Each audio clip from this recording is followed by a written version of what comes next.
Good afternoon and welcome to Ray Sumter Field in Bryan for this presentation of high school baseball for this Tuesday afternoon as we open up the month of April. We are just underway with baseball season for this year. In fact, the first that they could play games to begin the year was over the weekend, and then of course yesterday, and both these teams have gotten games in. Napoleon and Bryan are matchup for the day today. The Wildcats come in at 1-1, opening their season in another state. They played in the PBR Warrior Classic down in Tennessee, while Bryan won last night over Ottawa Glandorf by the final score of 7-4 to start the year at 1-0 on the season. This is the Allied Molded Products pregame show. Think inside the box at Allied Molded Products. As we mentioned, Bryan knocked off OG by the final of 7-4, a game that was supposed to be played at Ottawa Glandorf, but because of wet grounds, they moved it here to Sumter. And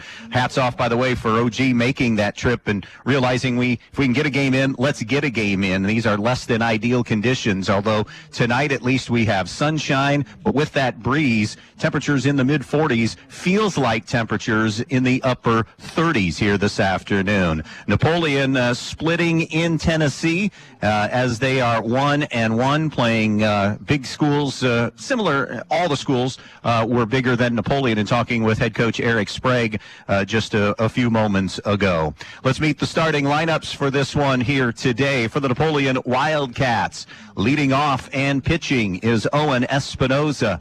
Batting second, the third baseman, Parker Woods. Hitting in the number 3 hole, the center fielder, Trey Rubenstein. Batting cleanup, the catcher, Blaine Ford. Hitting in the 5th spot, the shortstop, Cal Bickle. Batting 6th and playing first base is Mason Trausch. Batting 7th, the right fielder, Eric Hirschberger. Batting 8th and DHing today is Trenton Ehlers. He is DHing for Cooper Korak and is the second baseman. Paul Saucer is the number 9 hitter. He is the left fielder. Defensively for the Golden Bears, as we start in the outfield from left to right, Mason Wellings in left, Cade Carlin in center, Gavin Pittman in right. Carter Luce starts at third. Tucker Miller at short, Cole Batt at second, Carter Dominic at first. Behind the plate is Hunter Watson, and on the mound today for Bryan is sophomore Cam Bukowski. Your umpires working the game today are Hugo Barajas and Jacob Dye.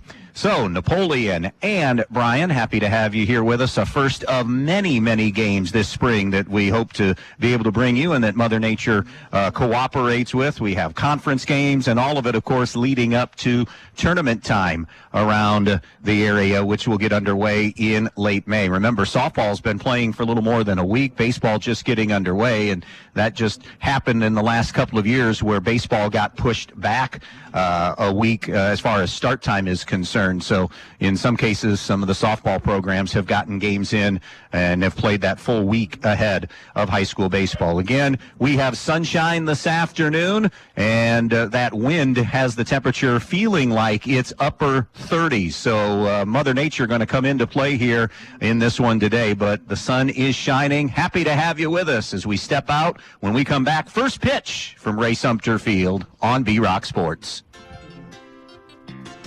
The Bryan Parks are a great place to get out and exercise, play, or just enjoy the outdoors. With an ice rink, plenty of grass areas with a Frisbee golf course and soccer goals, fun exercise areas along the walk path, the imagination station, and room to run and play. The Bryan Parks Department is proud of its parks and the athletes that use them. Whether you're a student athlete, a runner, or just an adult walker, the Bryan Parks are great for athletes of all ages. Get out today and enjoy all the Bryan Parks have to offer.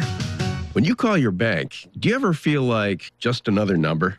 At Midwest Community Federal Credit Union, we're a little different. Our HQ is right here in Defiance, serving our friends, families, and neighbors. Unlike those big out-of-town banks, every dollar you save, borrow, or invest with us goes back into our community, building homes, funding small businesses, and helping dreams come true right here where we live. Bank local. Bank better. Visit localnolimits.com to learn more.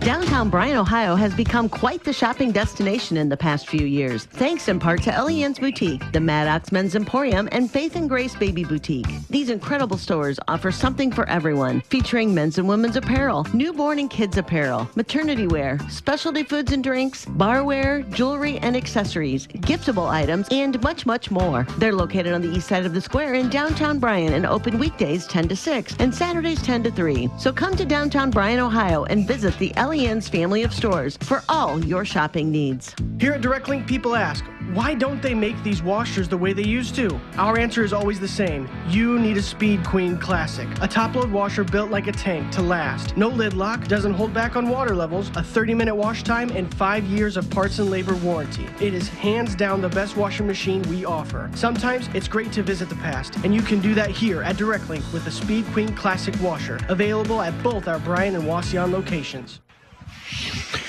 Napoleon and Bryan on this Tuesday afternoon, and no fooling, we are ready for high school baseball. Happy to have you with us. And Bryan in their purple jerseys here today, white pants. Napoleon decked out in their gray pants and blue, dark blue jerseys with the red numbers. This is our first of two baseball games for you here on B-Rock 100.9 today. Coming up later tonight, that opening season West Coast trip continues for the Cleveland Guardians as they will play game 2 of their series in San Diego tonight. 9:40 first pitch this evening. We're on the air a little after 9 with the pregame show. San Diego winning last night and moving to 5-0. Cam Bukowski getting the start for Bryan. He is the normal catcher for the Golden Bears. Did a great job in his freshman season as the catcher. And in this sophomore year, this is his first varsity start on the mound. Not only did he start at catcher for Bryan last year, he caught every inning for the Golden Bears a season ago as a freshman, and not able to get him into the rotation because they lacked a backup catcher that the staff had much trust in. So it was Cam's show a season ago. Talking with head coach Corey Walker, said Bukowski had a really good off season. He sits anywhere from upper 70s to low 80s. 83 is pretty much what he'll top out at. Features a good changeup, decent curveball, and they're expecting him to crack that top 3 in the starting rotation and could be somebody that they rely on for tournament or for league games as well this season. So he'll be facing Owen Espinoza, Parker Woods, and Trey Rubenstein to start things here in this one this afternoon. Owen Espinoza hitting .400 on the season. He is 2 for 5 to begin the year. Has an on-base of .500 and an OPS of .1100. Second best on the team in that OPS category. Napoleon on the heels of the best season in school history last year that we're going to dive into in terms of a school record number of wins a season ago. A meeting on the mound between the infielders and Bukowski and his catcher, Hunter Watson. And by the way, Watson behind the plate as a freshman. Digging in, the right-handed hitting Espinoza. Wind blowing out to kind of left center field here to this afternoon.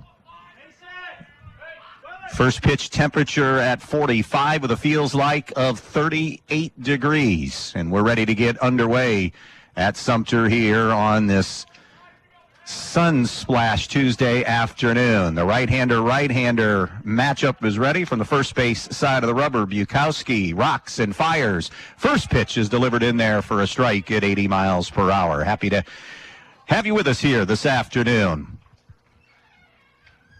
Napoleon, 22-10 a year ago, 8-7 in the Northern Lakes League. That was good enough for a second-place finish in the Cardinal division behind Clay.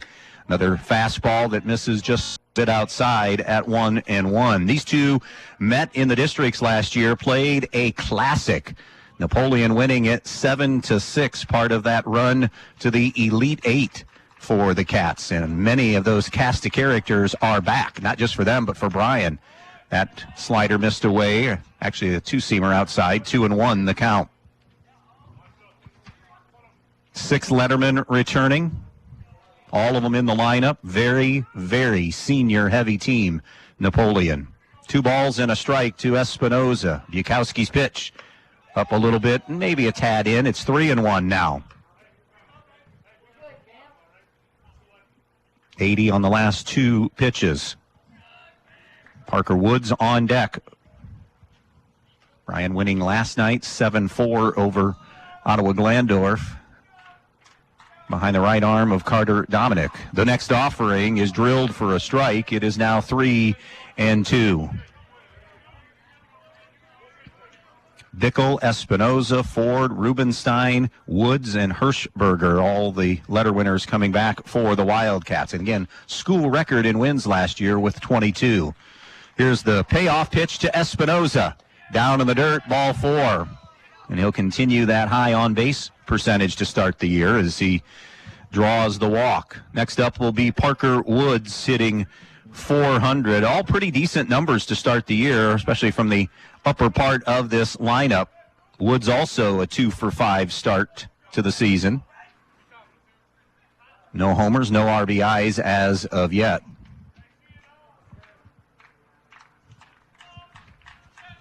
Bukowski checks Espinoza, getting his lead at first. The pitch swung on, popped up on the infield. Tucker Miller, the shortstop, coming in on the cut of the grass, makes the grab. 1 pitch, and that will result in the first out of the inning on the pop-up by Woods. Now it'll be Trey Rubenstein. Rubenstein in that number 3 hole. Slow start to the year, just 1 for 6 in the opening tournament at down in Tennessee in the PBR Warrior Classic. So hitting 167 on the year. Did drive in a run with that hit. 1 out, 1 on. Had Espinoza maybe on a lean at first, throw over, but he's able to get back safely.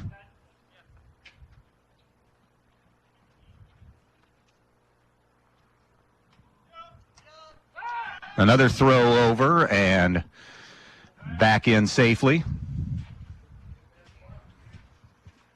is Espinoza. 1 out, 1 on, first inning. No score here on the Andres O'Neill and Low scoreboard, just underway. Bukowski's first pitch, Rubenstein takes up and in for ball 1. Trey Rubenstein is committed to Kent State in football to go play linebacker there. At least that is the plan for Rubenstein. This is a group that has experienced some really good success at Napoleon. Another throw over, and Espinoza's back safely. Players on this team that were a part of the football team made their first regional semifinal since 2012. The boys basketball team this winter won their first district title since 2016. Rubenstein takes a fastball up and away, 2-0. Again, not all of the athletes, but a core group of them part of those successful teams. 2-0 on Trey Rubenstein, the Napoleon center fielder. Espinoza with the lead at first. The pitch missed outside. It's now 3-0. Outfield about medium deep and straight away. 320 down the lines, 350 to the power alleys here at Ray Sumter Field, and 370 to straightaway center. 3-0 on Trey Rubenstein. The pitch inside, ball 4. So the second walk of the inning issued by Bukowski. Napoleon in some business here. Runners on first and second, and 1 down for Blaine Ford. Ford hitting .333, has an OPS of .667 on the season. Ford, the catcher, another senior. Again, all seniors except for Paul Saucer, who is a junior, the left fielder, and Trent Naylors, who's DHing today, is a sophomore. Everybody else that's part of this lineup, a senior. Blaine Ford getting into the back of the box here. Bukowski straightens from the stretch. The pitch, way up high. 1-0, falling behind all of the hitters so far that he has thrown at least multiple pitches to. Parker Woods swung on the first pitch he saw and popped out to Miller at short. A ball and no strikes. 2 on, 1 down in the inning. Bukowski steps and no throw. Other than the win over Bryan last year in that postseason run, Napoleon defeated Defiance, their big rivalry, and hammered them in the district final 13-3 to advance to a regional. The 1-0, and it hit Blaine Ford. So 2 walks and a hit batsman. And now the bases are full of Wildcats and still only 1 out of the inning. And it's Cal Brigle coming to the plate. He had the best start to the season, or has the best start to the season, hitting .600. He's 3 for 5 on the year. An OPS of 1667.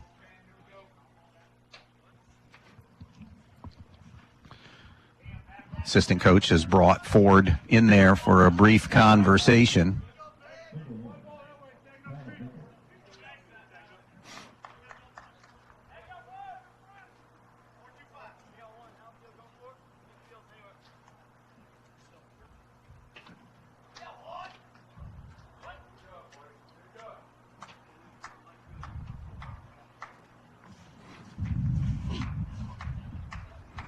Next pitch, or the first pitch, is fouled off. 0-1 on Cal Brigle. Brigle, the shortstop, hitting in the number 5 hole. A chance here to get Napoleon on the board. Infield in at the corners, creeping up the middle. The pitch. Breaking ball delivered for a strike. First real off-speed pitch that Bukowski has thrown. And he's now in front of a hitter for the first time today, 0-2. Again, if you're just joining us, Cam Bukowski making his varsity debut on the mound here in his sophomore season. 0-2 the count. The 0-2 delivery.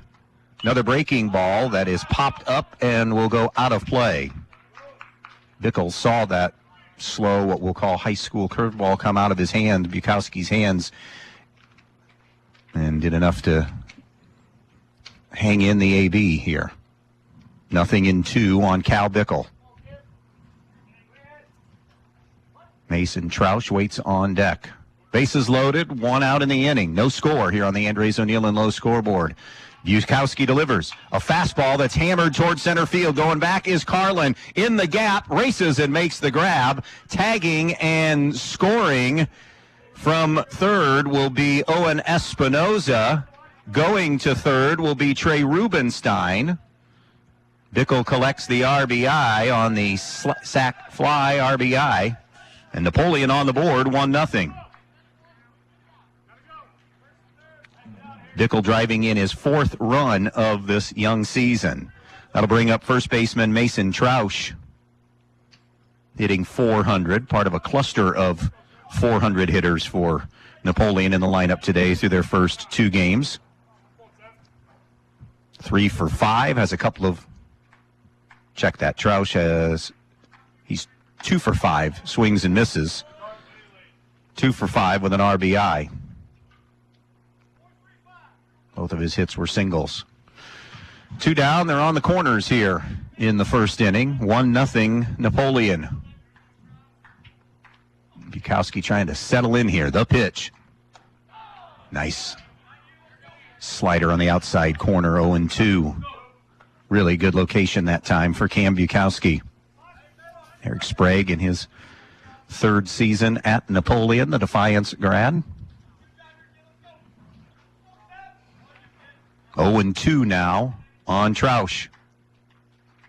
There goes the runner from first. The pitch is swung on, bounce back up the middle. Bukowski can't get it. Miller is charging. This is going to be a tough play. They won't get him. The run will score, but for some reason, trying to advance to third and getting gunned down will be Blaine Ford, and that will retire the side. However, a run does score before that 3rd out occurred. And Napoleon scratches out 2 here in this one.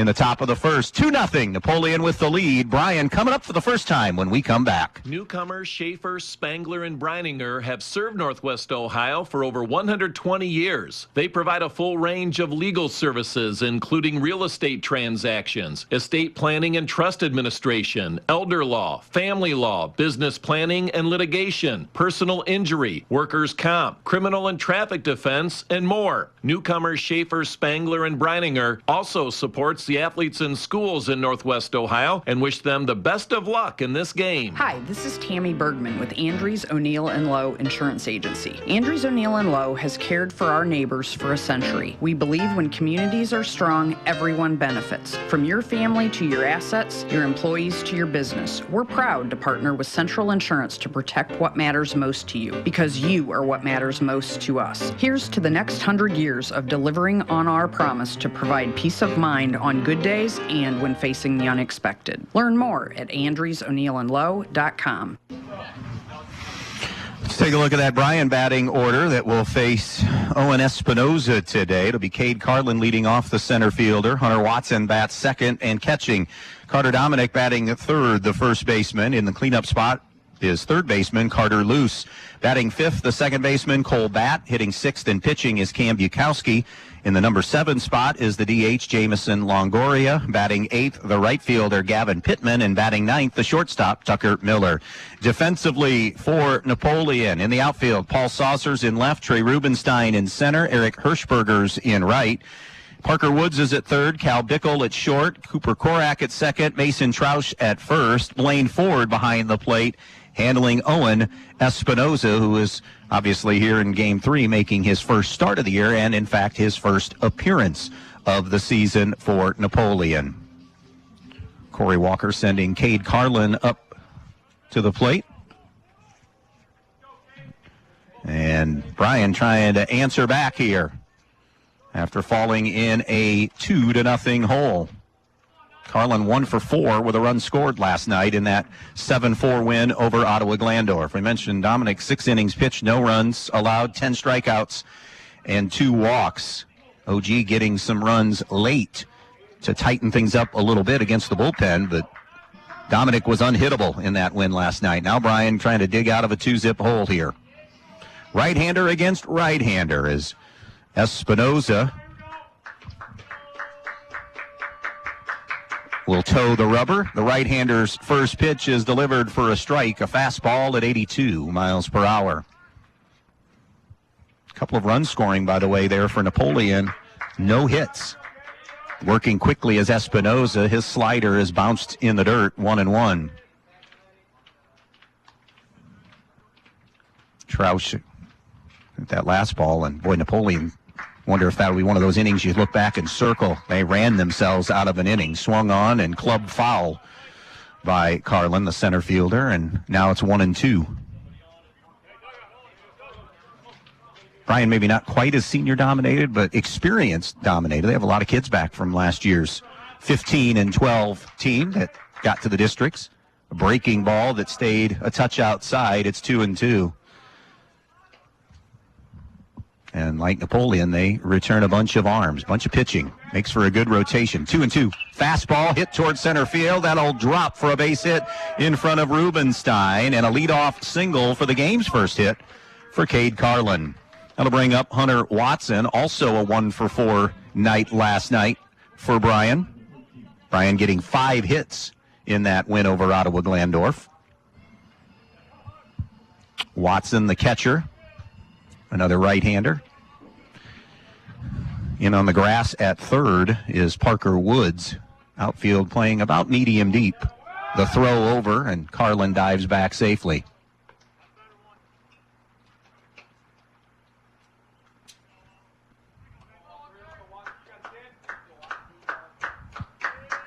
Straightening, settling at the belt. Espinoza delivers. It's fouled back to the screen. 0-1. On Hunter Watson.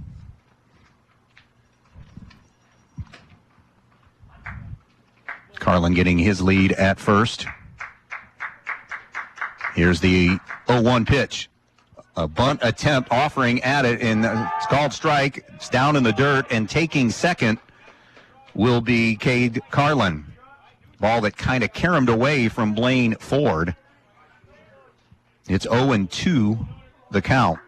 Because, again, as we said, Watson did offer at it. But in part, once he didn't get it down, he at least offered, and ball was in the dirt. Maybe was going to make life tough on Ford to try to throw out Carlin. Here's the 0-2 delivery.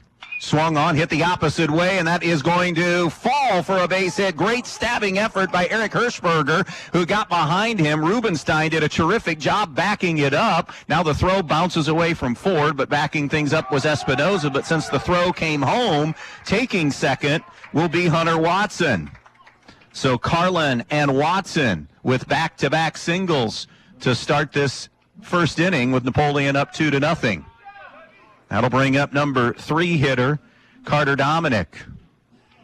Dominic productive last night at the plate as well. 1 for 2 with an RBI, a run scored.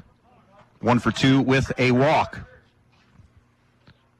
So now second and third and nobody out for the Bears as they try to answer Napoleon right back.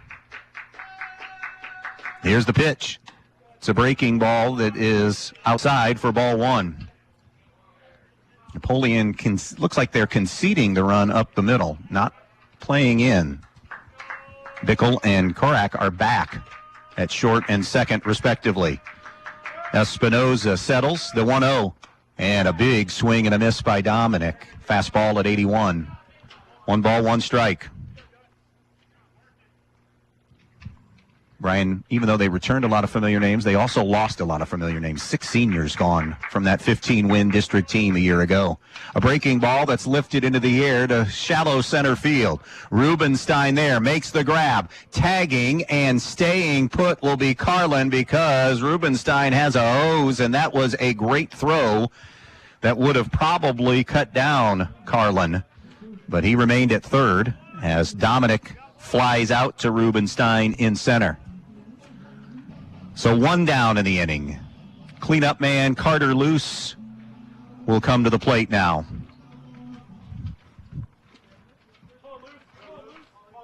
Luce with a really good season last year. Kind of that eye-opening season for the coaching staff. It's our first righty-lefty matchup. And Espinoza was taking too much time going through the signs. So Luce will take a timeout and step out. Second and third, 1 down. Bottom of the first inning, 2-0 Napoleon on the Andres O'Neill and Lowe scoreboard. Espinoza ready to deal. The pitch. Luce takes low and away, ball 1. Our first of what's supposed to be 2 games this week. We have Montpelier hosting Eden on the schedule for Thursday, but not great weather on tap for tomorrow, making it a little iffy. Espinoza's 1-0 delivery. Check swing, and he was unable to hold it back. It is a swing, and it's 1-1. Orndor called strike on the outside corner. 1-1 on Carter Luce, the Bears' cleanup hitter. Corey Walker, season 4 at the helm, 43-35 as the Bryan head coach. The 1-1 delivery. A bunt. It's a drag bunt up the first base line. The squeeze play, and getting in will be Carlin. Moving to third will be Watson. It ends up being a bunt single RBI for Luce. And that'll shave the lead in half to 2-1. Beautiful execution of what was going to be a squeeze. It was a squeeze. Carlin moving on contact, but it was such a good bunt. And Luce had the speed to get down the line, and so he beat it out. Now they're on the corners with 1 down in the inning. In a 2-1 baseball game now. Great execution. That'll bring up Cole Batt. Drove in a pair of runs last night in that win. One of the 5 hits for Bryan. He was 1 for 4 with the 2 RBIs. Will they start Luce here? In on the corners, Woods at third. Fastball drilled for a strike. Batt, the second baseman, number 5 hitter in this Bears lineup.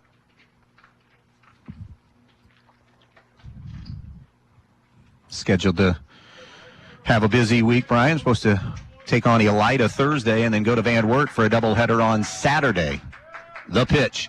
Another bunt. comes down the third baseline, and scoring easily from third is going to be Hunter Watson. Great job getting the bunt down, Cole Batt. The squeeze to get the run in and RBI. He has 3 RBIs in the first couple of games now. Watson scores that tying run, and we are deadlocked at 2 with 2 down and loose at second for Cam Bukowski. An opportunity to help himself here on the mound. Bukowski, the number 6 hitter. And facing Owen Espinoza. Espinoza comes set at the belt. The pitch. Up high, ball 1. Again, Bryan 1-0, Napoleon 1-1 here on this young season. This basically, day 3 of the season, day 4 of the season, the 1-0. A fastball, he's behind on. Bukowski rolls it towards first. Troush comes off the bag, takes it unassisted, and that'll do it for the first inning. However, Bryan able to strike right back. Napoleon gets 2, Bears get 2. We're tied at 2, going to the second on B-Rock Sports. Get ready for those spring projects with Donaldson's Ace Hardware. Check out their Milwaukee M18 red lithium power tools. Buy a M18 extended capacity battery and charger for only $179 and get a reciprocating saw, multi-tool, angle grinder, or wet dry vac for free. Or check out their Craftsman V20 power tool kits. Your choice of blower, drill driver, impact driver, or power stack wheeled tool tower box for only $99 each with Ace Rewards. Donaldson's Ace Hardware on North Union Street in Bryan. Ace, the helpful place. The Bryan Parks are a great place to get out and exercise, play, or just enjoy the outdoors. With an ice rink, plenty of grass areas with a frisbee golf course and soccer goals, fun exercise areas along the walk path, the imagination station, and room to run and play. The Bryan Parks Department is proud of its parks and the athletes that use them. Whether you're a student athlete, a runner, or just an adult walker, the Bryan Parks are great for athletes of all ages. Get out today and enjoy all the Bryan Parks have to offer. Welcome back to Ray Sumter Field in Bryan. We have a good one here. Both teams getting a pair of runs in this one. 2-2 game as we go to the second inning. Coming up for the Cats will be the bottom third of the lineup. And it will be Eric Hirschberger, Trenton Ehlers, and Paul Saucer for Napoleon.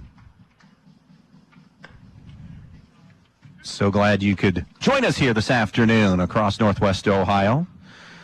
Sun out. Wind right now not as strong as the first inning and pregame, but still a bit of a breeze, making temperatures feel here in the upper 30s.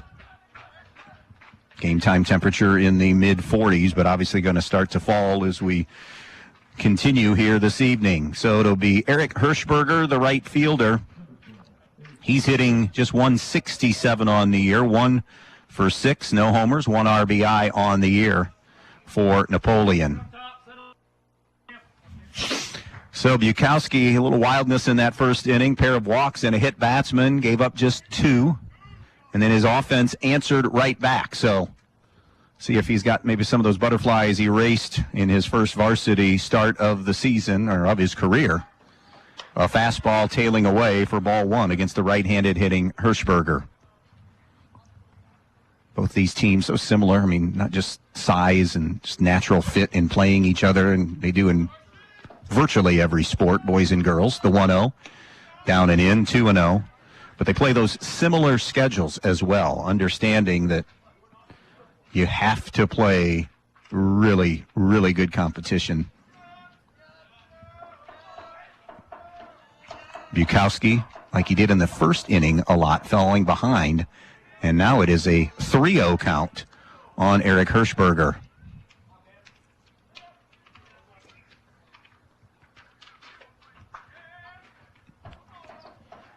Bukowski stares in, rocks and fires, and the 3-0 pitch is a 4-pitch walk. The third walk of the game issued by Bukowski here. That'll bring Trenton Ehlers to the plate.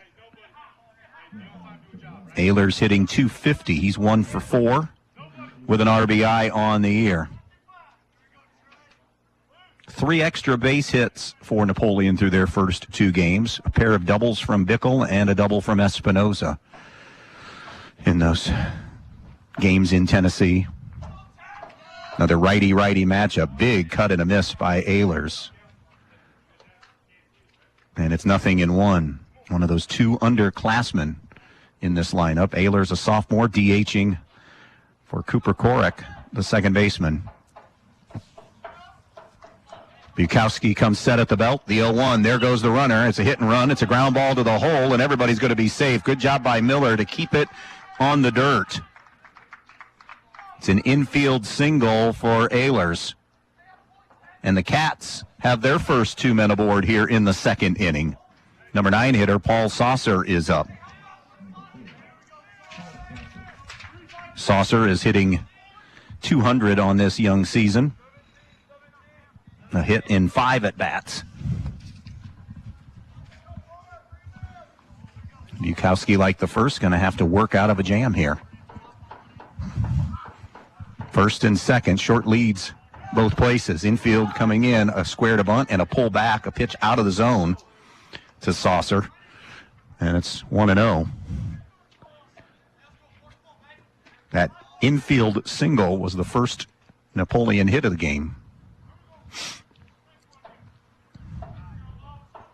1 ball, no strikes on Saucer. Bukowski deals. Saucer squares, again, yanks the bat back, and it's 2-0.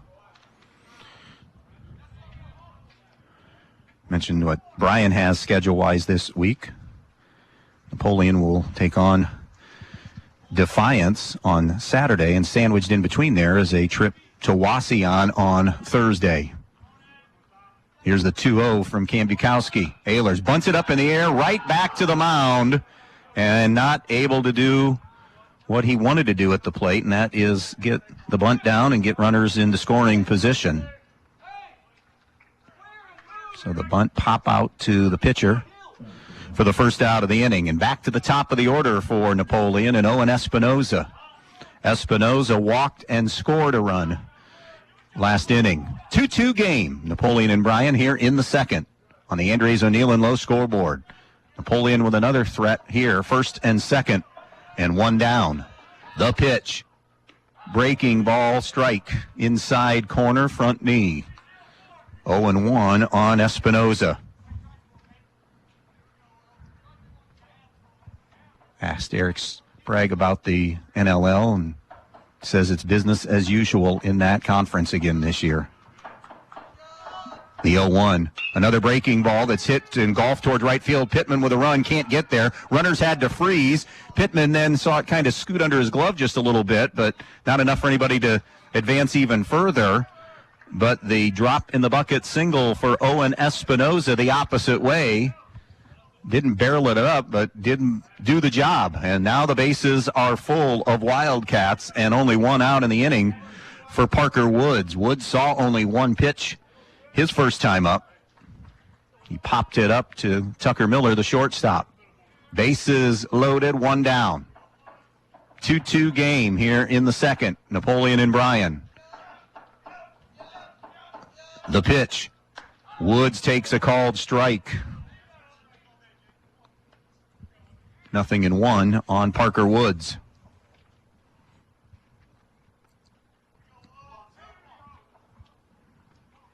Couple of D4 teams here, and now the 7 division configuration, of course, for baseball. The 0-1. Off speed again, and 0-2. I think Woods is upset at himself.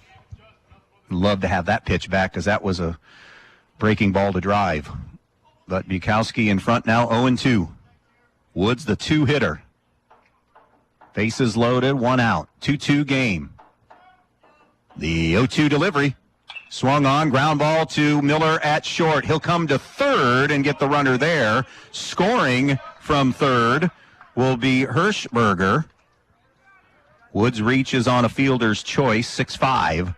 Second out in the inning. So Miller knew it was in the hole. He wasn't going to be able to turn 2. And momentum was taking him toward Carter Luce at third, so just a little toss there to get a second out, and a big second out, and it'll be Trey Rubenstein. Rubenstein walked and scored a run his first time up. Napoleon has retaken the lead here, 3-2 in the second inning.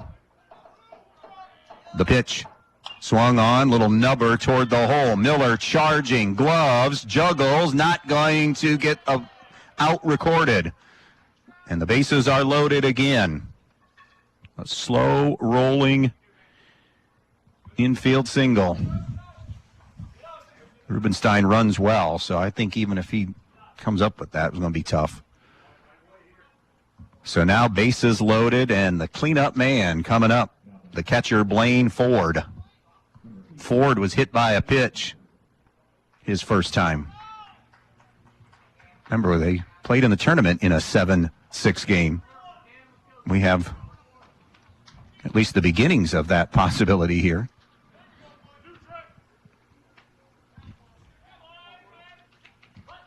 Bases are full, 2 outs, 3-2 Napoleon. Bukowski straightens on the mound. He's ready. The pitch stays upstairs, ball 1.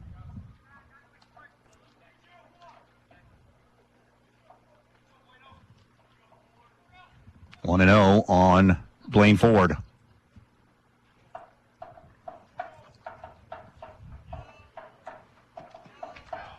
Bukowski ready to deal. It's a fastball and in, 2-0.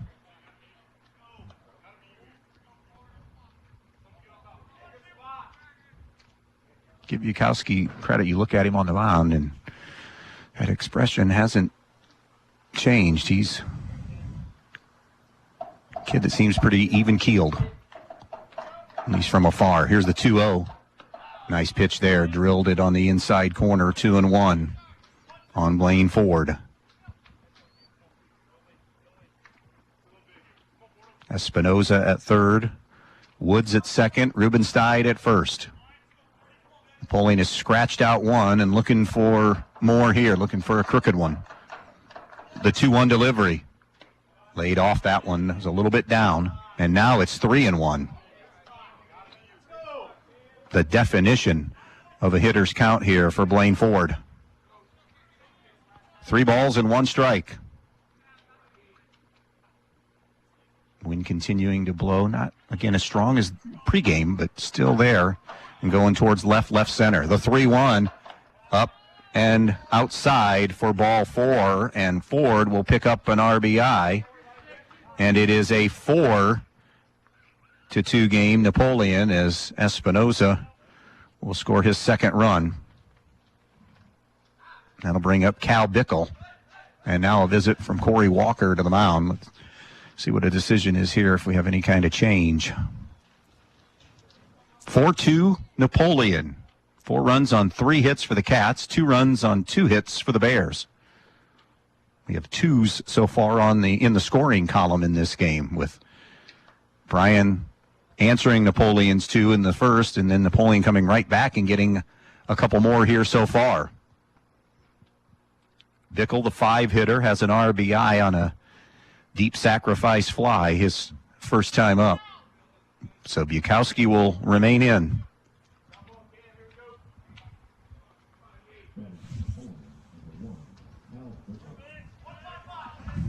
Bickle, the right-hander, digs in. Checks his hitting card that are now a part of the game. And maybe the book on Bukowski. The first offering is a breaker for a strike, 0-1. No balls and 1 strike on Cal Bickle, the Napoleon shortstop. 22-win season last year at Napoleon. School record in wins. It was the second regional last year, by the way, in program history. The 0-1 delivery. A fastball, big swing and a miss. 0-2 now on Bickle. After the Bryan Defiance double in the districts, they blasted Huron in the regional semi 9-0, only to fall to perennial power Parma Padua 4-2 in the regional championship game last season. Trying to build on that.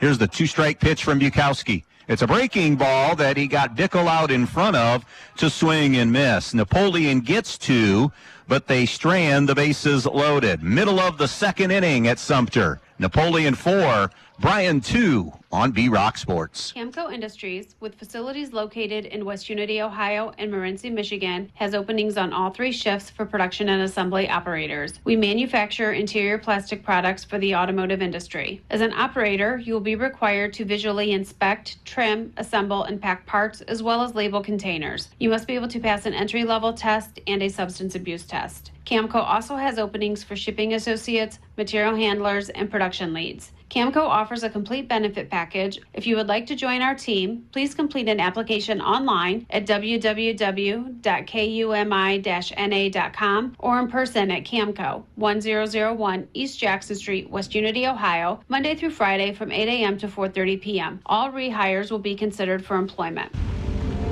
Just 3 words tell you everything you need to know.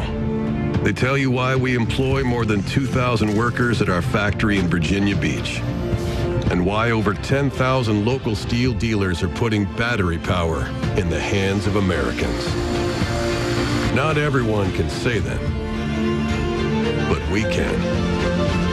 Made in America. Real steel. Find yours. See Black Swamp Equipment in Bryan, Archbold, and Defiance. Bottom third of the Bryan lineup to face Owen Espinoza, who again has a 2-run lead as he goes back out to the mound. It'll be Jamison Longoria, Gavin Pittman, and Tucker Miller to go against Espinoza here in the second inning. 4-2 game, Bryan and Napoleon, I beg your pardon. I had Defiance because I was looking at my notes and seeing that's one of Napoleon's opponents this week. Talked a little bit about who these teams play. Bryan, again, Elida this week and Van Wert this week. Plus, Monday they get Perrysburg, games against Toledo Central Catholic and Whitmer. Defiance later. We'll have that game. Coldwater, Shawnee, Southview.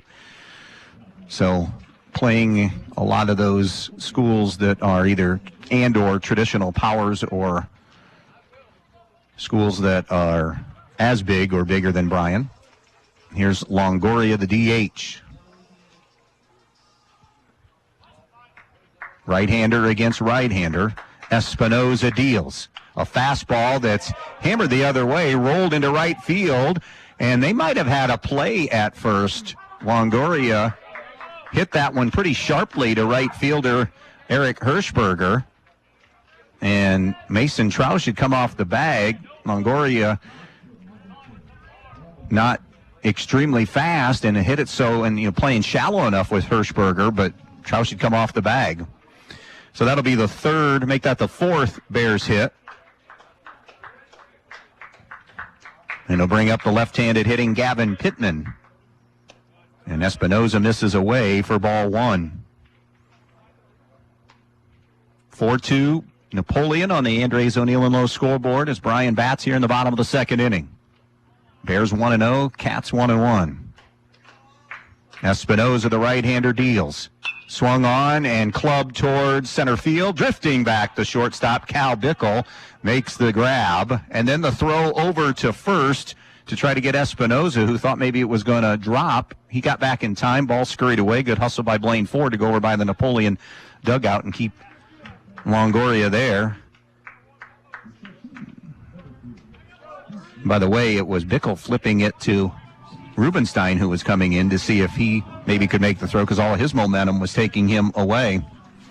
Tucker Miller, the shortstop, climbs into the box now. 1 out, 1 on here in the second inning. Righty-righty matchup, and that's fouled away by Miller. 0-1 on Tucker Miller. Longoria, your runner at first. He was the DH. Is the DH today for Mason Welling. Here's the 0-1 to Miller. Off speed, good block back there by Ford. It was down in the dirt. 1-1 now on Tucker Miller.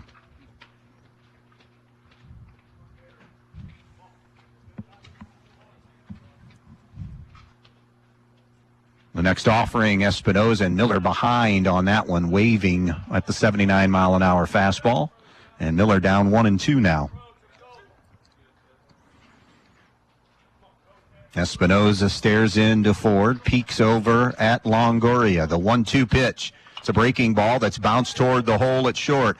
Brigle sees it go through the 5-hole, and everybody is safe. E6 will get Miller on board.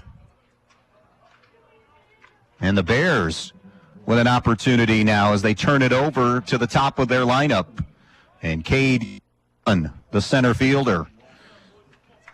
Carlin 1 for 1, a single and a run scored in that first inning. So Longoria's at second, Miller at first, one away. Brigle, angry at himself, at the very least should have gotten that lead runner Longoria and maybe a chance to end the inning with a double play. Espinoza off the rubber. Out of the box is Carlin to stare down to Corey Walker as head coach, and now everybody is ready. Espinoza comes set at the belt. The first offering is a breaking ball that's upstairs and inside. 1-0.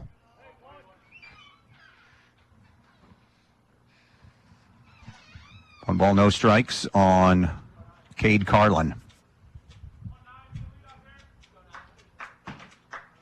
Espinoza's next pitch is a hammered toward left field, but right at, well played, Paul Saucer. Everybody has to retreat.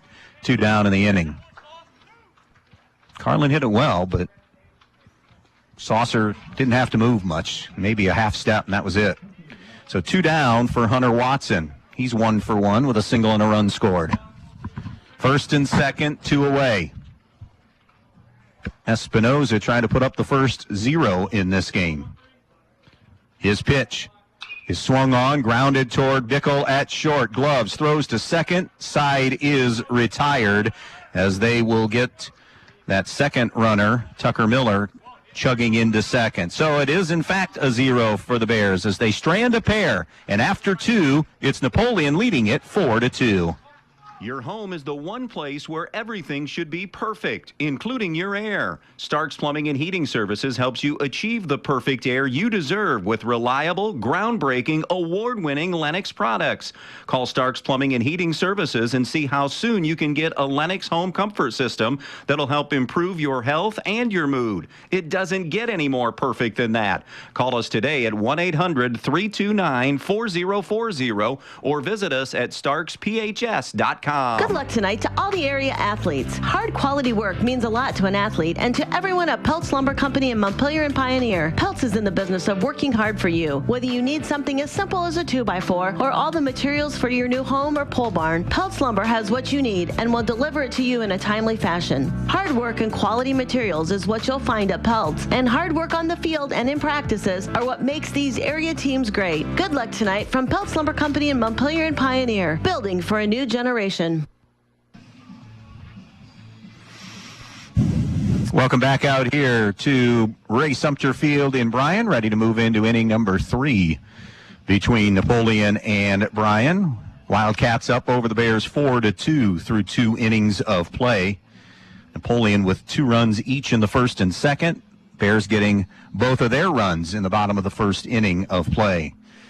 Napoleon will have 6, 7, and 8 due up here in this inning. Mason Trausch, Eric Hirschberger, and Trenton Ehlers to face Cam Bukowski, who's getting into his 3rd inning of work. You always want to get, any game at any level, some length out of your starter, particularly when you do have like a 4 or 5 potential game week, when you know other arms are going to be utilized. There is throwing activity in the Bryan bullpen.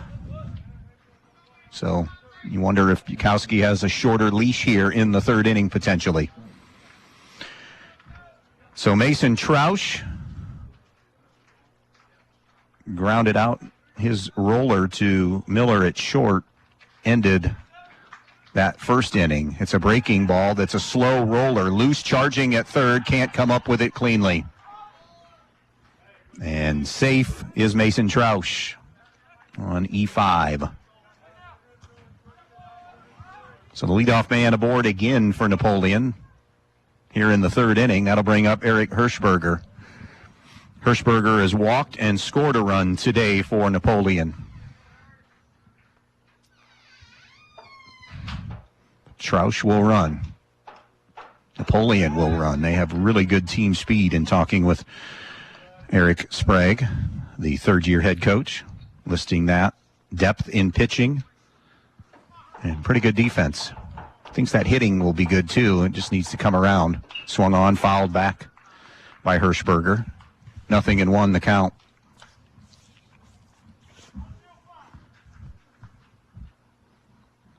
Napoleon 4, Bryan 2. Top of the third inning here in Bryan. Coming set is Bukowski. The pitch. Upstairs, 2-0. Or 1-1, beg your pardon. 1-1.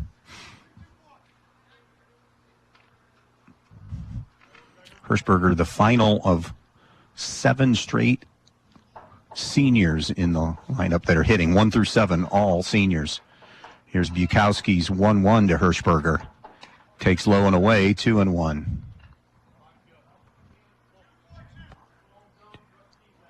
Four walks issued by Bukowski. Also has a hit batsman. Just 3 hits for Napoleon thus far. Bukowski checking on Troush. The throw over. Troush dives back quite easily. We talked a little bit about the NLL, the NWOAL. Bryan certainly going to figure into the mix there. Perhaps the favorite this year. Good pitch painting the outside corner, 2-2. Finished second last year at 5-2.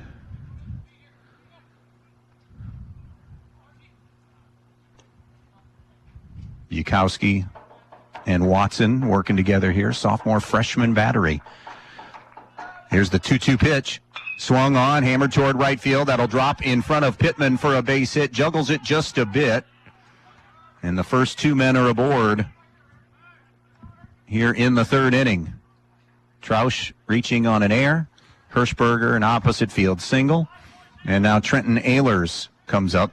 He's 1 for 1 in this game with an infield single.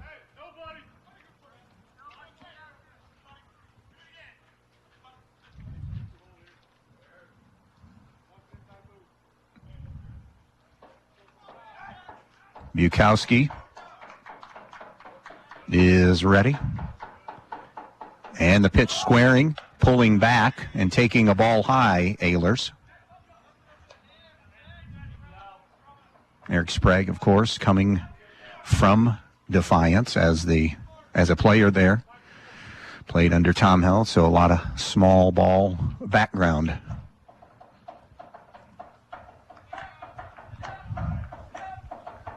Here's the 1-0 from Bukowski, not squaring to bunt, and taking a strike is Ehlers. 1-1 now. Wonder how many times, if I have a Defiance or Napoleon historian listening, I wonder how many times that's happened, that they've crossed over the years where Defiance grad went to Napoleon like Eric Sprague or vice versa, Napoleon to Defiance. 1-1. That one yanked back again, 2-1 to Ehlers. I'm guessing not all that often. 4-2, Napoleon with a lead on Bryan. We're in the third. Wildcats have runners on first and second, nobody out for the number 8 hitter, Trenton Ehlers. Bukowski has been in trouble through this entire start tonight. His first varsity start, and that one in the dirt for ball 3. And you wonder if Ehlers gets aboard, if this is the last hitter for Bukowski. As we said, there's been some activity down there in the bullpen.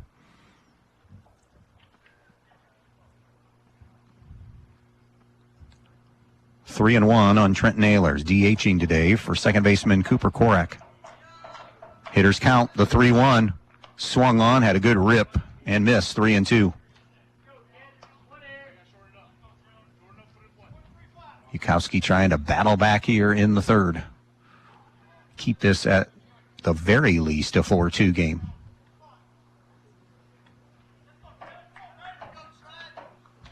He straightens. Ehlers is ready. And the payoff. Swing and a miss, strike 3. Big first out of the inning. That will be the second strikeout for Cam Bukowski on this game. And that'll bring up Paul Saucer. Tried to bunt his first time up and ended up popping it out right back to Bukowski on the mound. That was when it was this type of situation, first and second.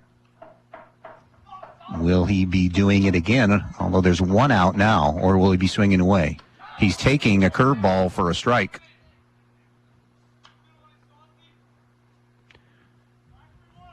Nothing in one on Saucer. He's the number 9 hitter in this Napoleon lineup that has a 4-2 lead over Bryan in the third inning.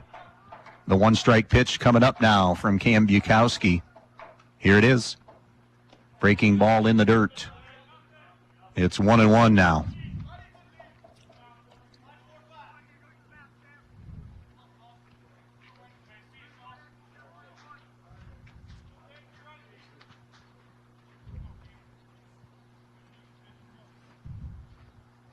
One ball, one strike. One down, runners on first and second for the Cats here in the third inning. Bukowski delivers a swing and a ground ball toward the hole. Miller knocks it down. It'll be an infield single. Tough play coming up there in the hole, but everybody is safe. And now turning the lineup over a third time to the top of the order, Owen Espinoza. He's been on base both times for the Cats. A walk and a single, and has scored a pair of runs. So 1 for 1 with those 2 runs scored. Very productive. Corey Walker will bring the infield in now to try to cut down the runner going to the plate. So bases loaded, 1 out for Espinoza. Up 4-2, the pitch. Fastball a little bit low, 1-0.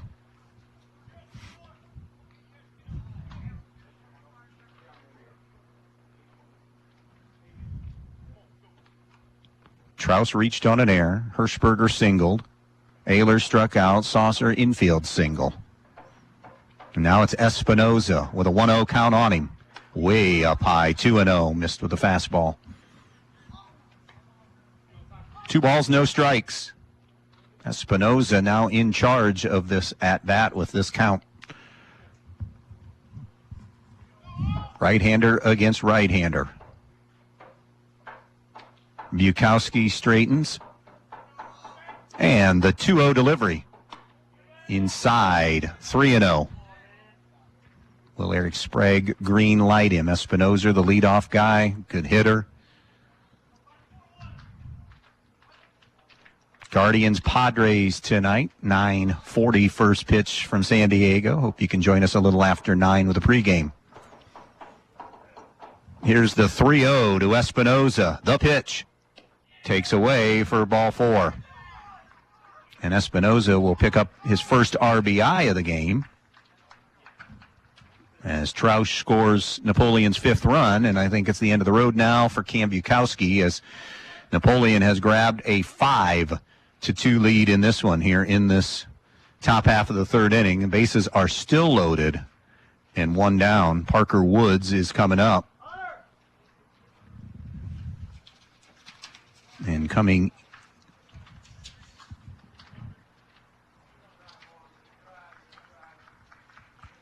there is a pitching change happening here. So we'll step out, take a break. New pitcher for the Bears coming up when we come back. When you're inside this winter, you want to not only be warm, but also have great indoor air quality. Well, Stark's Plumbing and Heating Services features it all with Lennox and iWave. iWave safely treats the air throughout your home, plus kills mold, bacteria, and viruses. It also reduces odors from pets and cooking, reduces allergens, smoke, static electricity, and dust in the air. And best of all, no maintenance, no bulb, no other parts to replace. Check out Stark's at starksphs.com or phone toll-free 1-800-329-4040. Downtown Bryan, Ohio has become quite the shopping destination in the past few years, thanks in part to Elian's Boutique, the Maddox Men's Emporium, and Faith and Grace Baby Boutique. These incredible stores offer something for everyone, featuring men's and women's apparel, newborn and kids apparel, maternity wear, specialty foods and drinks, barware, jewelry and accessories, giftable items, and much, much more. They're located on the east side of the square in downtown Bryan and open weekdays 10 to 6 and Saturdays Tuesdays 10 to 3. So come to downtown Bryan, Ohio, and visit the Elian's family of stores for all your shopping needs. Welcome back here to Ray Sumpter Field in Bryan. Cam Bukowski is done for the night.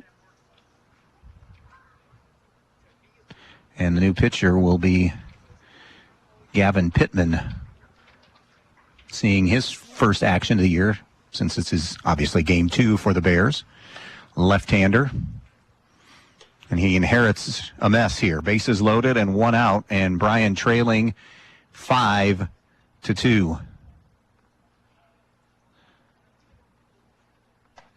Bukowski, of course, as we said, caught all of last year for Bryan. All the innings last year, not just all of last year, but literally all of last year for the Bears.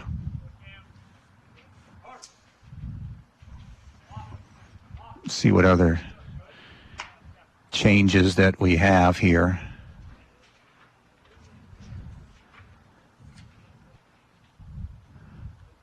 Pittman is finishing his warm-up tosses.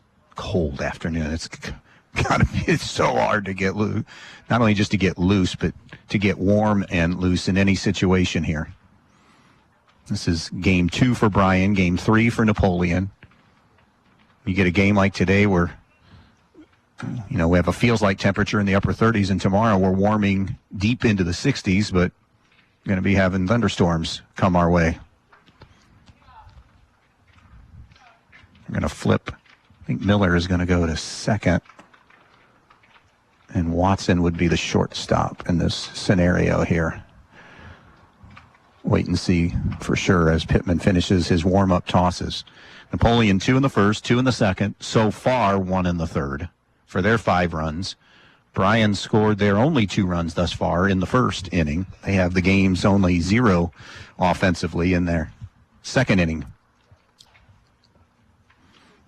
And it's just been constant traffic for Napoleon tonight offensively. And they're heading into the heart of their order, already up 5-2, although Parker Woods is 0 for 2. It is Watson, by the way, moving to short from catcher. So Hunter Watson, the shortstop. And Tucker Miller, now the second baseman. Cole Batt, I assume, then has gone to right in this scenario. We'll double check that when he comes off the field. Infield is still in as the lefty Pittman delivers. First ball swinging up, Karams off the glove of Pittman, and everybody is safe. First pitch that Woods sees, it's an infield single, and he'll get an RBI for that as Pittman tried to field it. Hirschberger scored, and as it caromed off the glove, it went behind Watson. Absolutely nothing that could be done after that. And Napoleon adds to the lead. It is now 6-2 with the bases still loaded and still 1 out. And Trey Rubenstein, the number 3 hitter, up. He's 1 for 1 with an infield single and a walk. Also has a run scored. First ball swinging, hits it high into the air, shallow right field, long run in, not going to get there, and a run will score for the Cats to make it 7-2.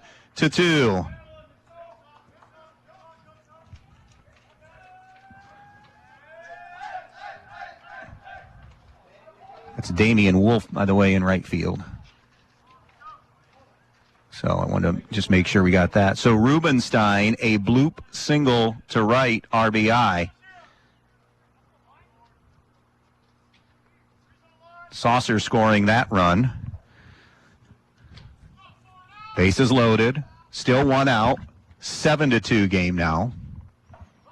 Pittman's only delivered 2 pitches. Both of them have been an infield single and then a bloop single to right. Here's Blaine Ford, who's been on base twice. Hit by a pitch and a walk. Takes a fastball inside corner for a strike. Ford on that last walk picked up an RBI, or on that last plate appearance when he walked, picked up an RBI because he drew the walk with the bases loaded. 7-2 Napoleon here in the third. Bases loaded, 1 down, infield in. The 0-1 from Pittman. Down in the dirt, great block by Bukowski to keep it in front of him. That saved run number 8. 1-1 the count now. Ford, the cleanup hitter.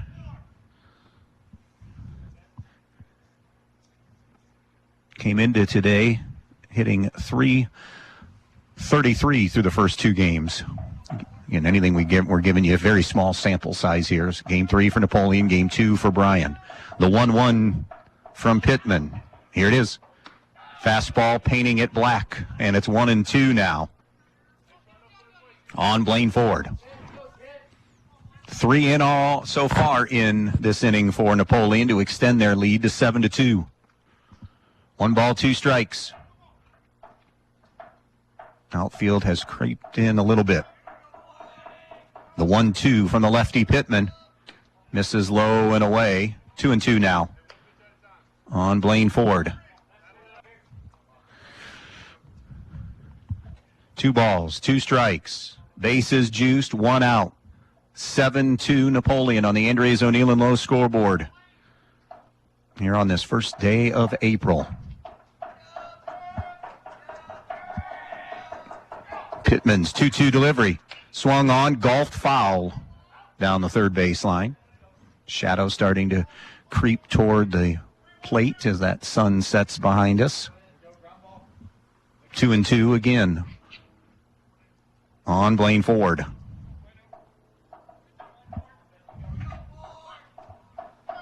Runners getting their lead. Again, the infield is in all the way across in this 7-2 game. Napoleon on top.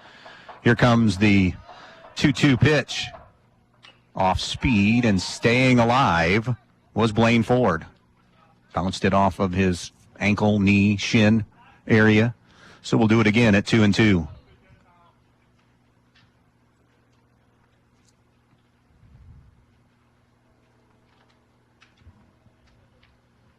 The lefty Pittman staring into Bukowski to get his sign.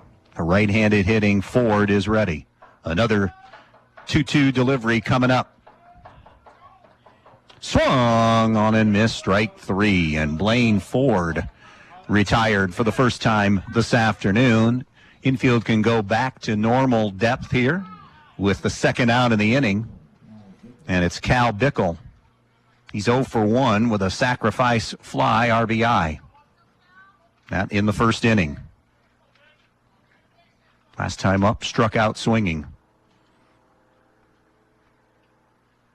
All these runs, by the way, charged to Bukowski in his varsity debut on the mound. Now catching the pitch from Pittman. Swung on, drilled into left field for a base hit.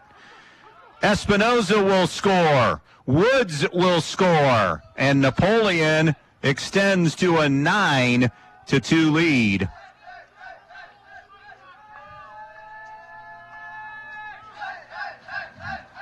On the 2 RBI single from Cal Brigle to left field. So now at 9-2, runners are on first and second and 2 down. And that'll bring up Mason Troush, who is 0 for 2. Did reach on an error last time up and ended up scoring a run. A 5 spot for Napoleon so far in this inning.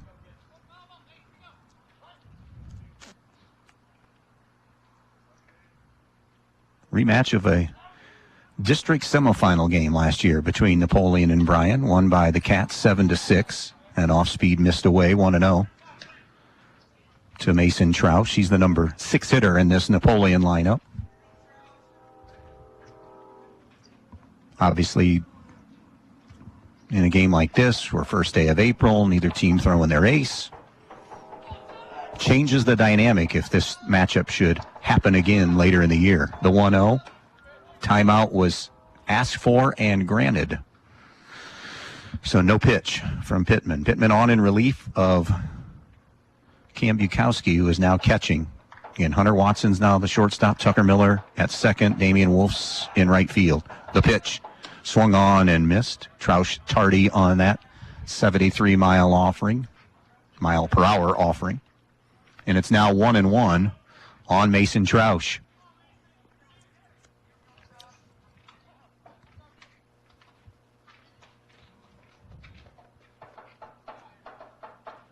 One ball, 1 strike. 2 down in the inning. Runners on first and second. Cats have extended this from 4-2 to 9-2. There goes the runner from second to third. Picked a great pitch to run on, and a stolen base for Trey Rubenstein. It was not a double steal, although maybe it was, and it was missed by Brigle at first. The runners are on the corners. Again, Rubenstein picked a terrific pitch. Plus, Pittman is off speed. Pittman goes into a little bit of a high leg kick. Rubenstein has good speed. So 1-2 is the count on Mason Troush. 2 outs, 2 on. 9-2 Napoleon on the Andres O'Neill and Lowe scoreboard. Still batting here in the third inning.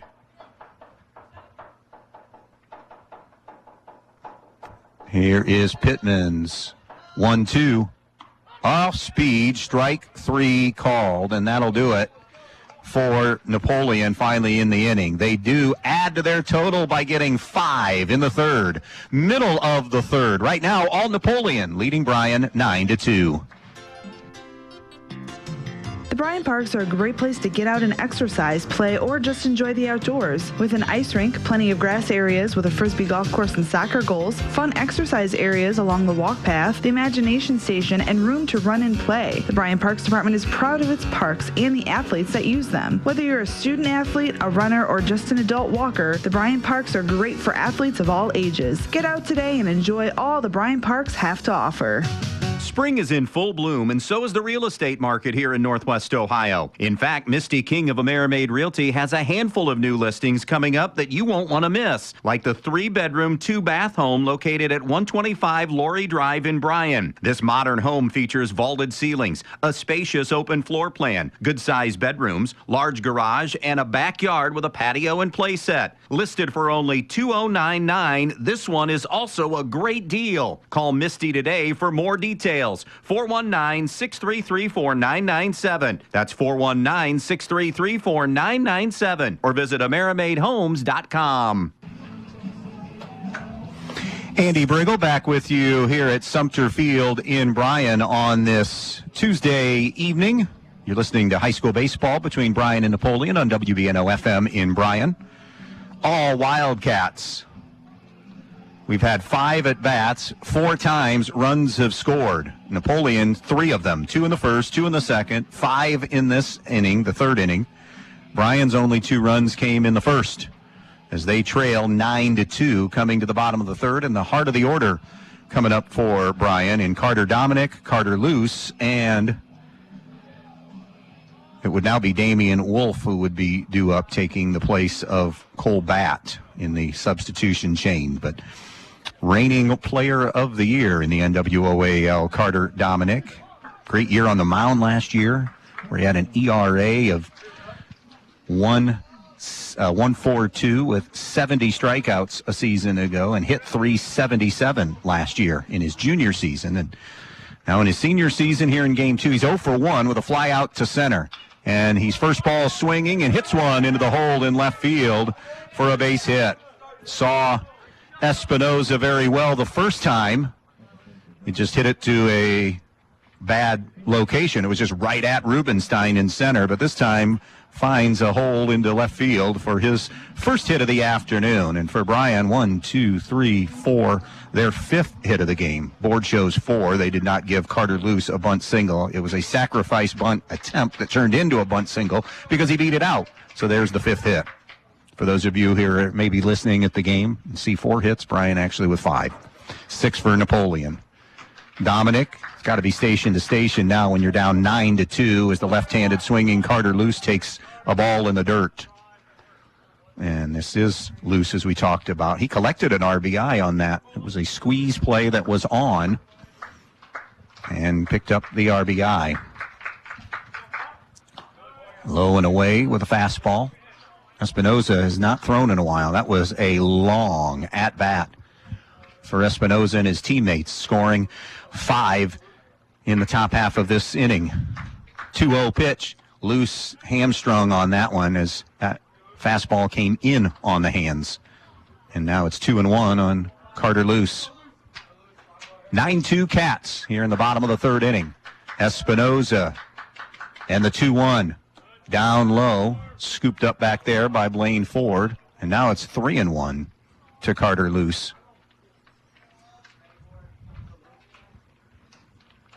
Dominic, a leadoff single to left, has a short lead at first. Luce cuts and misses, and it's 3-2 now. Espinoza rearing back and dotting it at 81 there. Luce, the cleanup hitter today for Bryan. Ready for the payoff from Espinoza. Fouled back by Carter Luce, so we'll do it again. Again, coming up tonight, Padres, Guardians, game 2 of the series. Then Cleveland off to play the Angels this weekend, wrapping up the West Coast swing before the home opener next week. The 3-2 swung on. Luce hangs in. 3-2 again will be happening here shortly. Brian Paulding playing in softball behind us. Haven't had a chance to, or haven't thought to get up and peek at that score. Here's another payoff from Espinoza. Swung on, clubbed again, and this one goes out of play, drifting behind us and off to the left. Again, Hugo Barajas and Jacob Dye, the umpires working this afternoon and now this evening's game here between Bryan and Napoleon. Scheduled to have a second game this week, Montpelier and Eden in a non-conference game at Montpelier Thursday, but weather tomorrow going to make that extremely iffy probably. Another payoff. Swung on and Luce again. That's his 4th consecutive foul ball. Great at bat. Now can he finish it and get aboard? The Bears down 9-2 here in the bottom of the 3rd inning. Dominic, the runner at first. Coming set at the belt is Espinoza. The pitch. Way upstairs, ball 4. Good at bat by Carter Luce, finishing it with the walk. And that'll bring Damian Wolf up now. He came in as part of a defensive change. Now the right fielder. When Bukowski got pulled from the mound, kind of in that confluence of things, Wolf became the right fielder. First at bat today for him against Espinoza. The first pitch caught the outside corner with an 82-mile-an-hour fastball. Strike 1.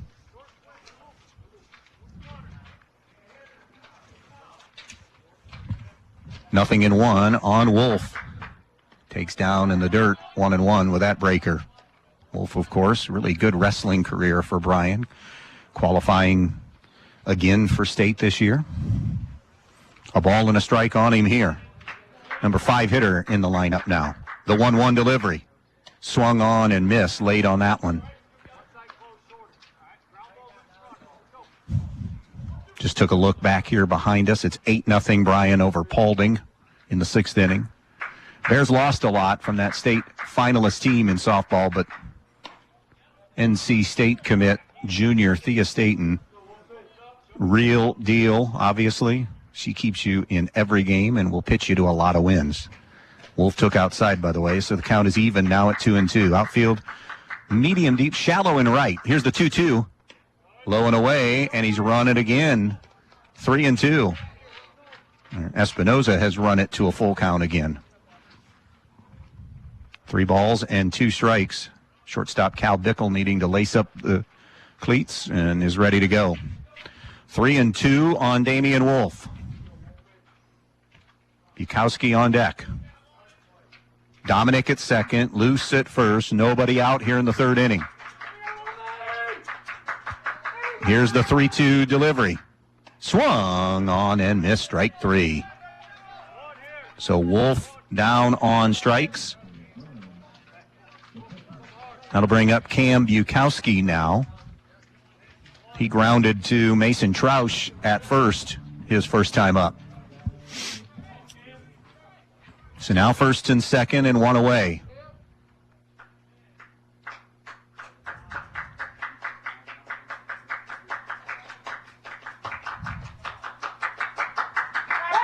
Espinoza will step off the rubber here.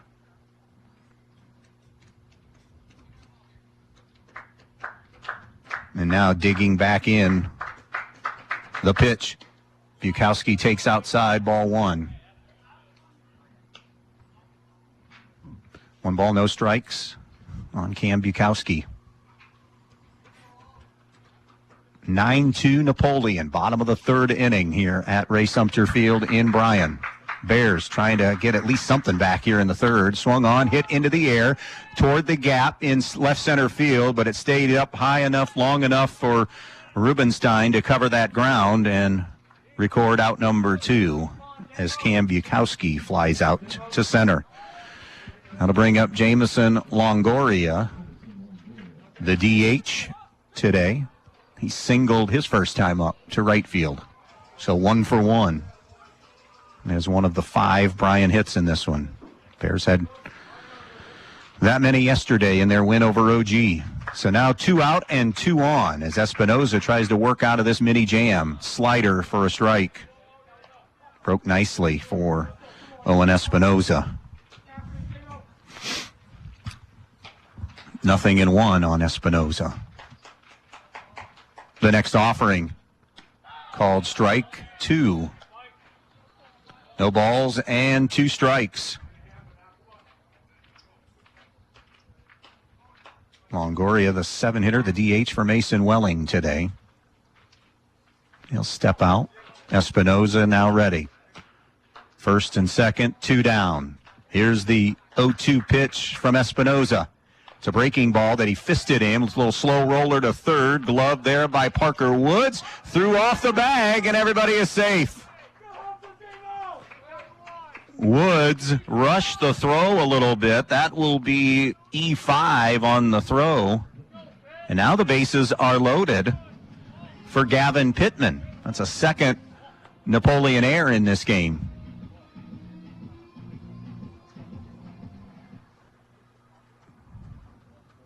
Righty-lefty matchup here. Pittman popped out to Cal Bickle, the shortstop, his first time up.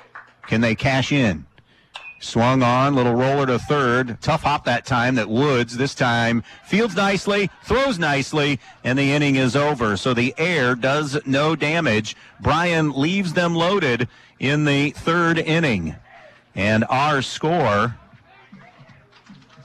through 3 here at Ray Sumter Field in Bryan. Napoleon 9, Bryan 2 as we move to the 4th on B-Rock Sports. Camco Industries, with facilities located in West Unity, Ohio and Morenci, Michigan, has openings on all 3 shifts for production and assembly operators. We manufacture interior plastic products for the automotive industry. As an operator, you will be required to visually inspect, trim, assemble, and pack parts as well as label containers. You must be able to pass an entry-level test and a substance abuse test. Camco also has openings for shipping associates, material handlers, and production leads. Camco offers a complete benefit package. If you would like to join our team, please complete an application online at www.kumi-na.com or in person at Camco, 1001 East Jackson Street, West Unity, Ohio, Monday through Friday from 8 a.m. to 4:30 p.m. All rehires will be considered for employment. Banking local doesn't mean giving up convenience.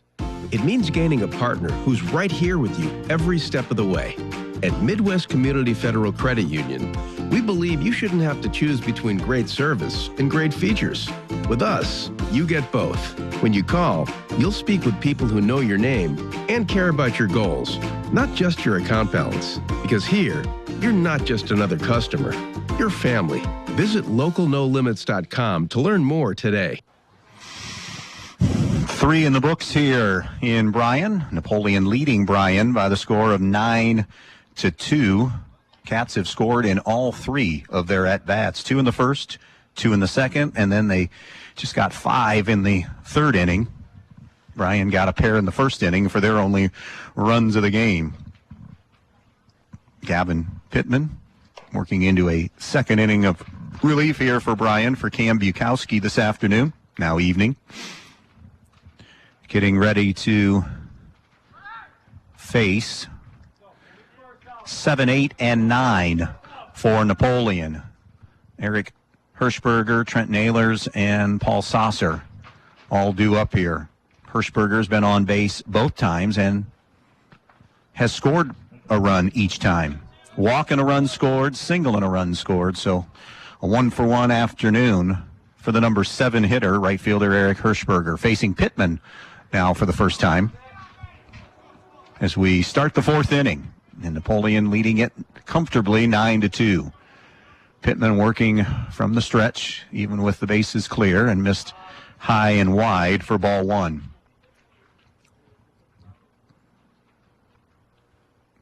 Hirschberger, right-handed hitting, right fielder. The 1-0 pitch takes upstairs for ball two. Both teams love their pitching depth and what that can do for them, not just wins, losses, but in the season itself.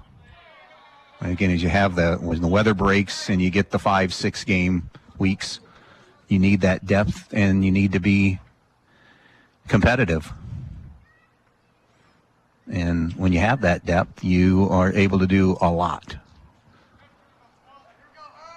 Bigger schools have that opportunity a lot more than small schools do. 4-pitch walk to Hirschberger, and he's on base a third time this afternoon.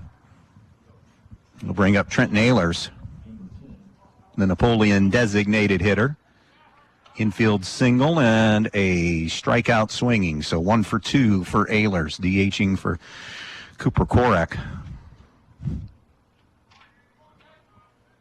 Wind continues to blow out and picked up a little bit now out towards left center. Called strike. Ehlers, after the 4-pitch walk, was taking all the way. 0-1 on him.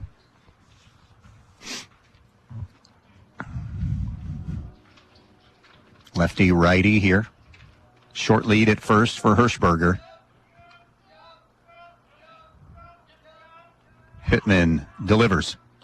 Off speed in the dirt. Caroms away from Bukowski, but not far enough for Hirschberger to even think about advancing. 1-1. I think the NWAL is going to be an interesting league. Patrick Henry going to figure heavily into the mix. Archibald is always there. And you always have to talk Archibald. A ball and a strike. And there goes the runner. Got him leaning, and the throw over and the throw down now is going to retire Hirschberger. Welling went to first, and Dominic, they had him leaning, and Hirschberger has been gunned down. That's out number 1 here in the 4th.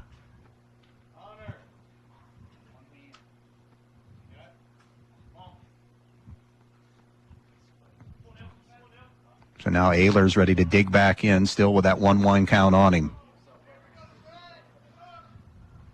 The 1-1 pitch. Outside. 2-1.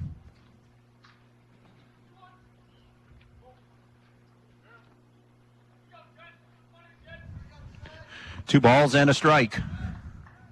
The pitch, and it hit him. So Trenton Ehlers is on. Hit by pitch. That's the second Napoleon hitter that's been hit by a pitch today. Number 9 hitter now, Paul Saucer. He is 1 for 2 with an infield single and a run scored. 1 out, 1 on. 4th inning. 9-2 Napoleon here on the Andres O'Neill and Low scoreboard. Our main stops at Northwest Ohio. Mid-game update coming up after this at-bat. Hit some of the storylines of this game tonight between the Cats and the Bears. Throw over again, and getting back safely, easily was Ehlers.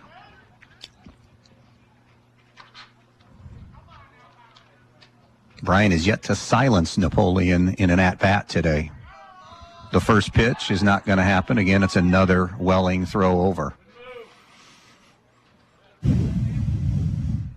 Saucer, the left fielder, junior in the lineup. Ehlers a sophomore. Everybody else that's hitting today, part of that lineup, seniors. Fastball low and in. A ball and no strikes on Paul Saucer. Back to the NWAL. Bryan very much wants to get that league title back here. They are the team in the league that's won it the most by far in baseball. That one almost hit Saucer as he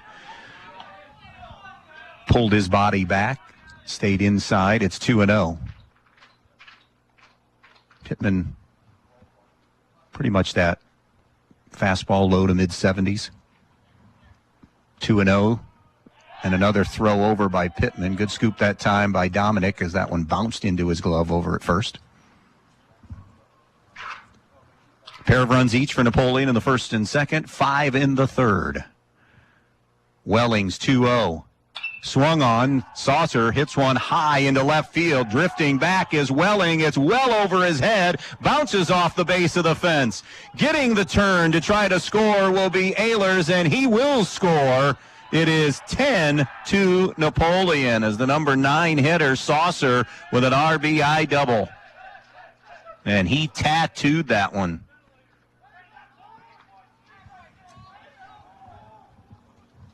Back to the top of the order now for Napoleon.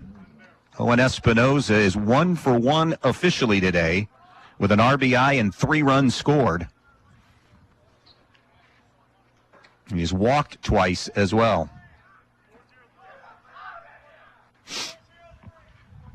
So runner on second, 1 down. 10-2 Wildcats here on the Andres O'Neill and Lowe scoreboard.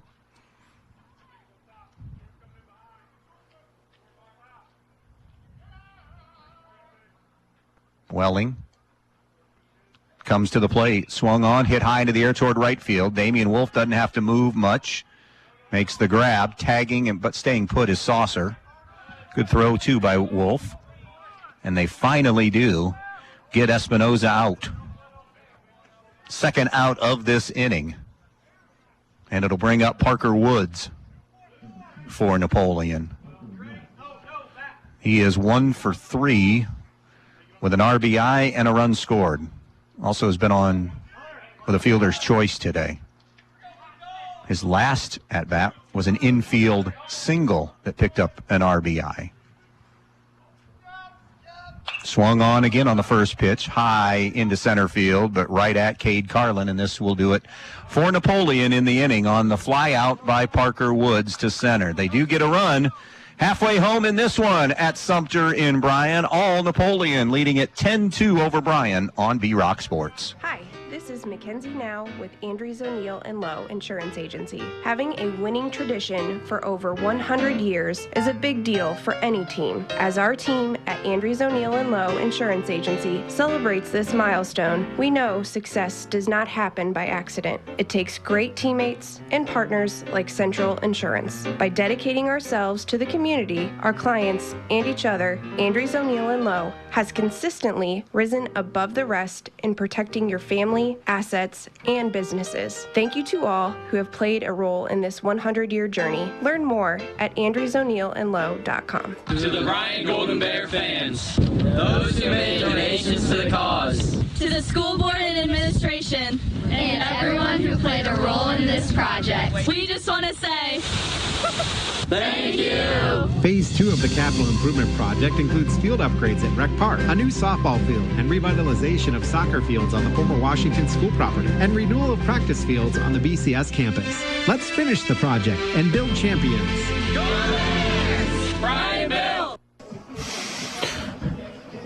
Welcome back out here to Ray Sumter Field in Bryan. Midway through this one, it's time for our main stops of Northwest Ohio mid-game update. All Napoleon, a pair of runs each in the first and second, 5 in the third, 1 in the fourth for their 10 runs on the afternoon. Owen Espinoza has been really good on the mound, giving up just the 2 runs in the first and has settled in nicely.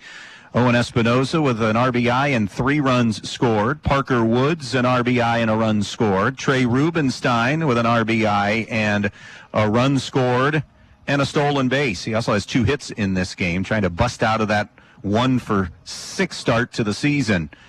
Cal Brigle has a single that has plated 2. He also has a sac fly RBI as well. Bryan, their run scored early. Carter Luce, what was going to be a squeeze play, it ended up being a bunt single RBI, and then Cole Batt had a sac bunt RBI for the 2 runs. Carter Dominic a hit, Hunter Watson a hit, Cade Carlin has a hit, and Jamison Longoria a hit for Bryan. They have chased Cam Bukowski. He was the starter today, making his varsity debut on the mound as a sophomore, and Gavin Pittman is in relief of him. And that is a mid-game update brought to you by the main stops of Northwest Ohio. Always open when you need them. Don't forget about Thirsty Thursday this Thursday and every Thursday at the main stop of Northwest Ohio. And ready to go here in the bottom of the fourth inning. 9-1-2 for the Bears. Tucker Miller, Cade Carlin, Hunter Watson in a 10-2 Napoleon lead. Miller reached on an error his first time up. Takes a strike from Espinoza, 0-1. It was E6. Cal Brigle saw it go through his legs and into left field. The next pitch, Miller cut at and missed. Chased a bad ball there, and it's now 0-2. Sun has disappeared now. We've gone to overcast skies here at Sumter. Just missed away with that 85-mile-an-hour fastball. It's the highest velo on a pitch today from Rubenstein was just right there at 85. The 1-2 delivery. Swung on and missed at 83, and Miller was really tardy on that swing. Strikeout. Actually, that's the first punch out of the day. So Bryan has put it in play. First strikeout for Owen Espinoza. Top of the order, and Cade Carlin 1 for 2 with a single and a run scored as he bats here for the third time today. Bases empty, 1 down. Bottom of the fourth, 10-2 Napoleon. Breaking ball delivered for a strike. Espinoza has gotten stronger as this game has gone on. The pitch, slider, strike 2 on Carlin. That had really good bite and depth to it. 0-2 on Cade Carlin. Espinoza likes to work quickly, and that's a ground ball on a slider, gloved by Parker Woods at third, fires across to Trausch, and that's the second out of the inning. That'll bring up Hunter Watson now. He's 1 for 2 with a single and a run scored. Last time up, grounded to shortstop Cal Brigle, who flipped to Korek, the second baseman, to end the inning. Got him to chase a bad one there down in the dirt. Another slider away. 0-1.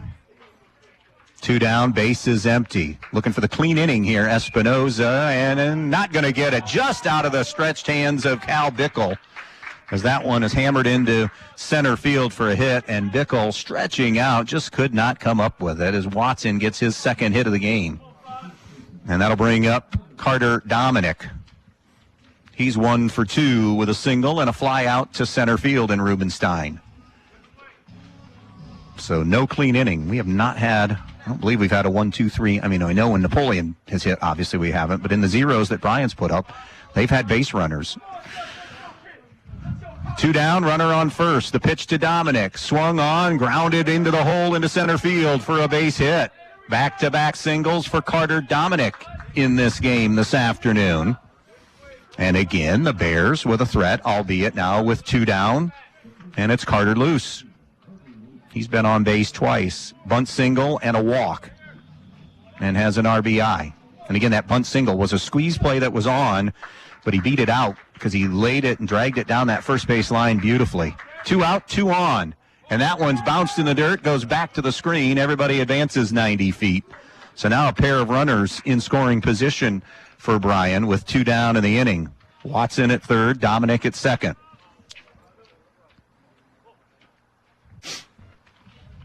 So can Carter Luce deliver here in the fourth inning? 10-2 Napoleon on the Andres O'Neill and Lowe scoreboard. The pitch. Luce fouls it back to the screen. It's 1-1. Just has a knack for bat on ball, does Carter Luce. Looked at numbers from last year, just does not strike out very much. Here's the 1-1 from Espinoza. Swung on and missed 1-2. So Espinoza has been able to work in and out of traffic today. His offense has more than picked him up to have this humongous lead at 10-2. Can Bryan come up with a timely hit here to carve into it a little bit? Here's the 1-2 delivery. Swung on, hit toward right field, and it's going to be caught drifting back by Eric Hirschberger. Kind of wrong-shouldered him at first, and then corrected himself nicely to retire the side. Bryan strands a pair as they tried to mount a 2-out rally, but come away with empty hands in that fourth. 4 in the books here at Sumter. We moved to the fifth. Napoleon 10 and Bryan 2.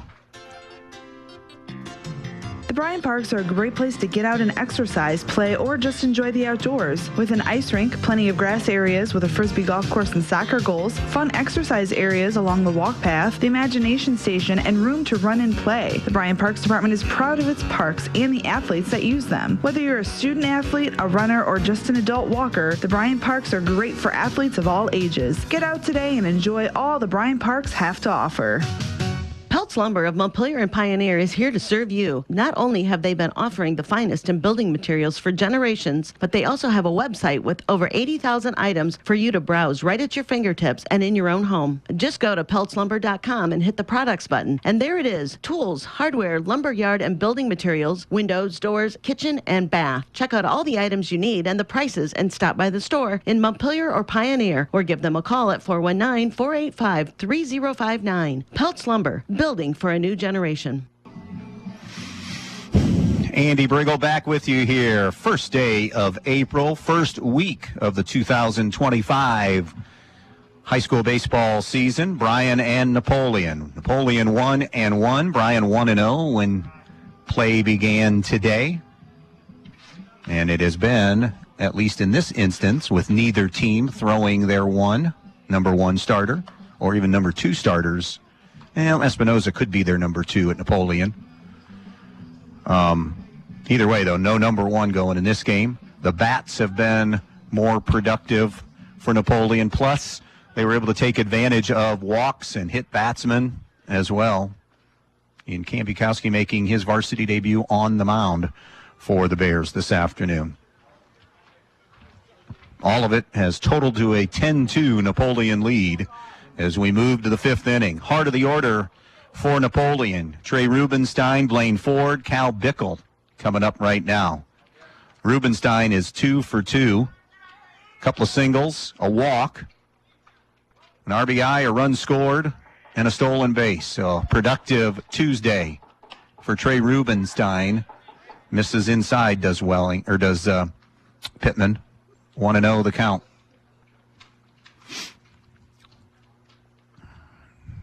The next offering, Rubenstein takes away. 2-0. Rubenstein began the day at 167. And again, very, very small sample size, but it's one of these games that you think maybe can get him out of that early seasons, twisting into foul territory and no man's land there. Wolf couldn't get to it. Dominic gave it chase.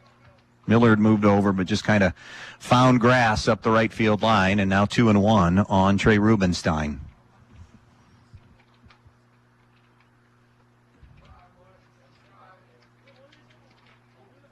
Temperature still says 45, but with the wind, where it feels like right now of 32 degrees here as we are in between that 6:30 and top of the hour at 7. Rubenstein pops it up on the infield. First base side, first baseman Dominic still on the dirt, makes the grab, and Rubenstein will pop out and be retired for the first time today. Out number 1 here in the 5th inning. Now to be Blaine Ford, the catcher. He's been hit by a pitch, walked, and struck out. He does have an RBI in that walk when the bases were loaded. So officially he is 0 for 1 with the RBI and a walk. Hits here with the bases empty and 1 down. The lefty Pittman delivers. Got him out on the front foot that time. A swing and a miss by Ford. 0-1 on Blaine Ford.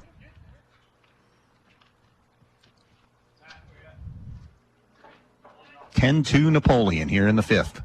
Swung on, and that is golfed down the left field line and foul. 1-1, or 0-2, I should say. 0-2 now on Blaine Ford. Tonight, one of those nights where it's dry enough. The weather, the temperature is not good outside by Pittman, 1-2, but you got to play. I know I just said feels like in the 30s. It's been that way all day for everybody, but it's dry enough and you got to play. With rain, knowing it's coming not just tomorrow. That one's in the dirt, bounces away 2-2, but spring in Northwest Ohio. It's going to be wet. So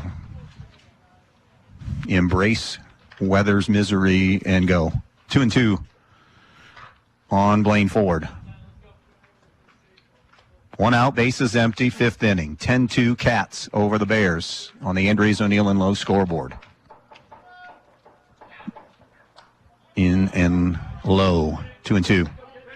Napoleon busting it open in the third inning with a 5 spot there, breaking open a 4-2 lead. And I'd said 2-2, it's full. The payoff, a swing and a miss, strike 3. Good job, Bukowski hanging on to it back there. And Ford strikes out for a second time today. And just like Napoleon in the bottom of the fourth inning, Bryan now has Napoleon with 2 down and the bases empty.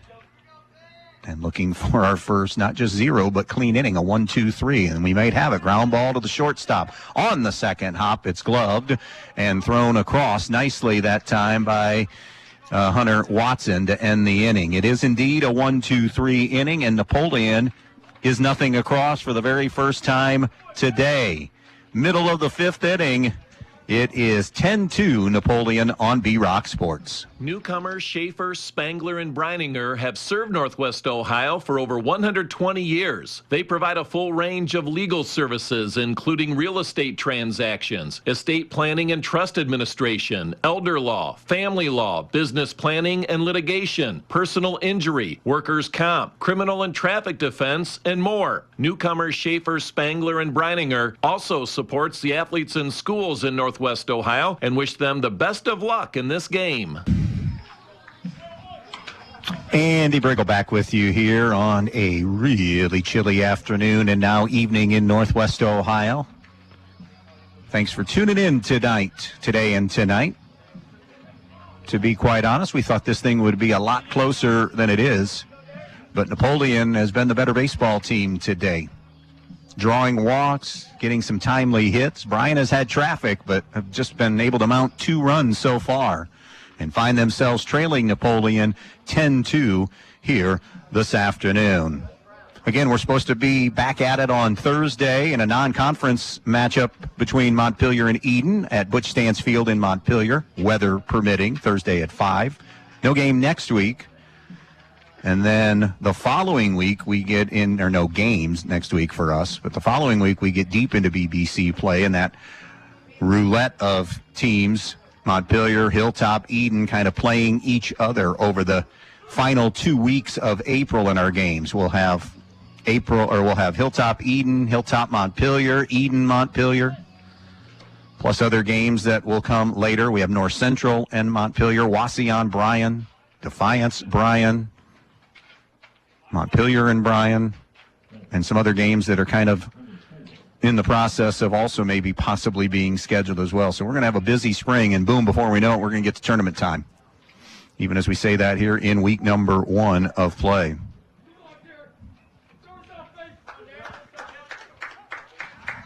We're going to have a re-enter here. Cole Batt will re-enter here and hit. He has an RBI on a sac bunt his first time up. So Batt re-entering evens things at 1-1. Espinoza into his 5th inning of work tonight for Napoleon. The benefactor of a 10-2 lead, the 1-1. Froze him that time with a hard slider, and it's 1-2. Now on Batt. He'll be followed by Bukowski and Longoria, and he's way behind on that swing and miss, and Batt is down on strikes for the first out of the inning. Cam Bukowski is 0 for 2, grounded out to Trausch at first, and flew out to Rubenstein in center field.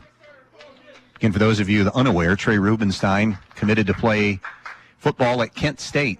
Little dribbler foul by Bukowski, part of that terrific team that made it to the regional semis for Napoleon this year in football. First time they had gone there since they beat Bryan in 2012 in a classic. A goal line stand back in that 2012 game. That one high and above the head of Bukowski. It was an off-speed pitch, but that's where it landed. 1-1 on Cam Bukowski. The next offering popped up and drifting out of play behind home plate. Now 1-2. Of course, a lot of these Napoleon athletes were part of the basketball team that just won their first district championship since 2016. And really a run that many didn't see coming, specifically outside of Napoleon. The 1-2 down in the dirt. Bukowski wanted to chase but did not. 2-2. Laid off the slider in the dirt.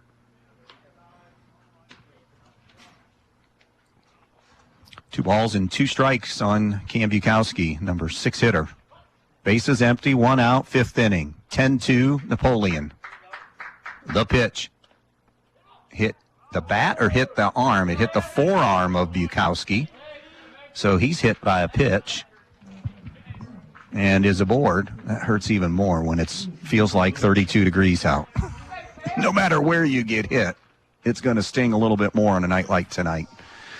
Here's Jamison Longoria. He's been on base twice, 1 for 2 officially with a single, and reached on a Parker Woods error. Napoleon has committed 2 errors. Bryan just 1. Now the umpires are going to come together. They're going to double check to see, appeal to see if it was a hit batsman.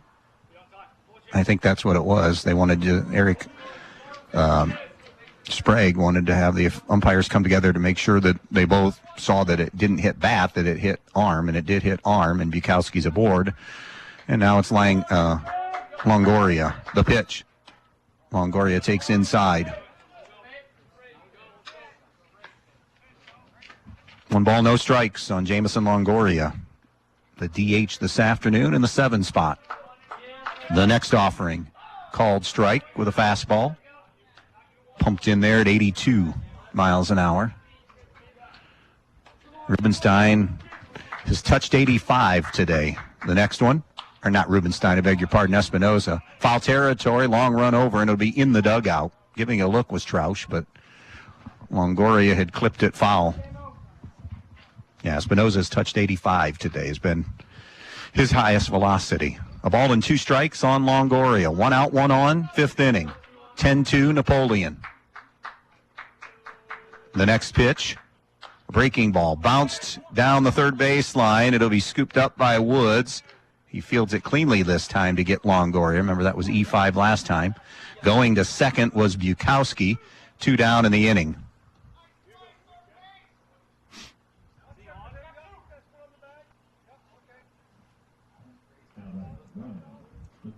And that'll bring up Gavin Pittman, who has popped out and grounded out. So 0 for 2. By the way, Bryan softball mauling Paulding 11-zip in the varsity contest. That was done in 6. Righty-lefty matchup here. Espinoza off the rubber, now toes it. Stares in to Blaine Ford, has his sign. The pitch to Pittman is a breaking ball strike. 0-1 on Gavin Pittman. He's the number 8 hitter for Bryan. 10-2 Cats. 5th inning. Now Espinoza going to call out Blaine Ford to the mound. Napoleon will get Wasion Thursday on the road and then host Defiance on Saturday. Again, all of these are if they're able to go. Bryan hosts Elida Thursday. Will be at Van Wert on Saturday in games scheduled. 0-1 on Pittman. 2 down, Bukowski at second here in the 5th inning. 10-2 Napoleon. Slider in the dirt. 1-1.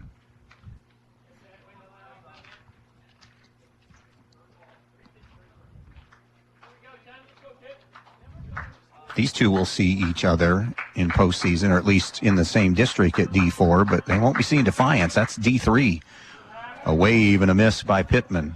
So there will be no postseason meetings for rivals, Napoleon Defiance, Bryan Defiance, whatever that might be this year with the 7-division switch, and DeFi in 3, and Bryan and Napoleon part of Division 4. A ball and 2 strikes on Pittman. Here's the pitch from Espinoza, grounded foul down the third base line. It was backhanded by Woods. Hanging in the at-bat, Gavin Pittman again popped out to Brigle, the shortstop, and grounded out to Woods, the third baseman. 1 ball, 2 strikes, 2 outs. Runner on second is Bukowski. 10-2 Napoleon, 5th inning. The offering, fastball, ground ball to the shortstop. Brigle has plenty of time. Guns it across for the 3rd out of the inning. 5 in the books here at Sumter. Bryan and Napoleon in a rematch of a district semifinal thriller a season ago. Hasn't been that way today. It's been all Napoleon as they lead it 10-2, going to the 6th on B-Rock Sports. At Direct Link, we have new, blemish new, and scratch and dent appliances. Scratch and dent pieces are exactly what you'd think. Blemish new are near perfect pieces, normally with the faces of the machine untouched. New are ripped fresh out of packaging. All at great prices and covered under full manufacturer's warranty, including service to back them. Visit us in our Bryan or Wauseon location today. We are the direct link to your appliance needs and furniture and mattresses. Andy Brigle back with you here on what was a sunny afternoon is now given way to extremely overcast skies. Feels like temperature down near or at freezing. I mean, officially we're in the low to mid 40s as a temperature, but that feels like with the wind down around 32 degrees. We're going to get some throwing in the Napoleon bullpen. And it is going to be Blaine Ford that is going to go throw, it looks like. We'll see if that's the end of the line for Owen Espinoza, who has been really good for 5 innings on a tough afternoon to be really good. Gave up 2 in the first inning. And since it was 2-2 at the end of 1, his offense has scored 8 unanswered runs, and he's gotten stronger. The 4th inning was when he hit that 85 mile per hour, so gotten a little bit stronger as the day and game has worn on. Pittman in relief of Cam Bukowski has been, after a rocky start, but came in at a tough spot, has really settled in nicely. Napoleon got that 1 run in the 4th, blanked in the 5th, and now we go to the 6th inning of this thing. Happy to have you with us here on this Tuesday night, April Fool's night, and the fooling is on us with the temperature right now. Digging in here, we're going to see a pinch hitter. We are seeing a pinch hitter. I have to double check who that is. It'll be Xavier Foudy who will hit, a senior. Left-handed hitter. So this is our first left-on-left matchup. This will just be his 2nd at-bat on the year through those 2 games. He's 0 for 1. He's hitting for Trausch in the number 7 spot. 6 spot, number 6 spot. Hirschberger and Ehlers are due up next. The first pitch misses a little bit outside on Xavier Foudy. 1-0. Pittman staring in. Again, Blaine Ford throwing in the Napoleon bullpen. That one's wide. And it's 2-0 now on Foudy. We're in the 6th. Napoleon 2 in the 1st, 2 in the 2nd, 5 in the 3rd, 1 in the 4th. Bryan getting both their runs in the 1st inning. 2-0 count on Foudy. The pitch outside corner. Nice spot that time from Pittman. It's 2-1 now. Bryan 1-0. Beat OG last night, 7-4. Napoleon split their first 2 in the PBR Warrior Classic in Tennessee. 3-1 now on Xavier Foudy. That's Prep Baseball Report, for those of you wondering why he said PBR 2 or 3 times. Second year in a row, at least. Maybe that first year they did it as well. They went somewhere, Napoleon did, and played before Ohio competition. And Foudy draws a walk in his first at-bat of the night. And now it'll be the number 7 hitter, right fielder Eric Hirschberger. On base 3 times with 2 walks and a single. So officially 1 for 1 with 2 runs scored.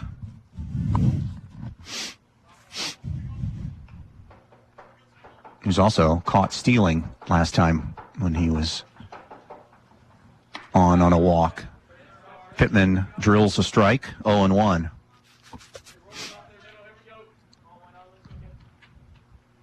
Cats are hitting here in the 6th inning, comfortably in front, 10-2.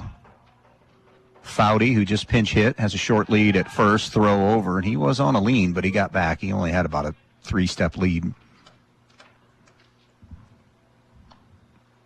0-1 on Hirschberger. Trenton Ehlers, the DH, due up next. Pittman's 0-1. Swung on, ground ball, loose grounds, fields it at third. Flips to second for 1. Relay, not in time. A little bit low on the throw. Tucker Miller on the transition may have also juggled it just a bit. So reaching on a fielder's choice will be Hirschberger. Now it's Trenton Ehlers. He has an infield single, a strikeout, and hit by a pitch. So 1 for 2 with a run scored. Their right-handed hitting DH today for Cooper Korak, the second baseman. 1 out, 1 on here in the 6th. Pittman deals. Upstairs, ball 1. Also maybe a touch outside.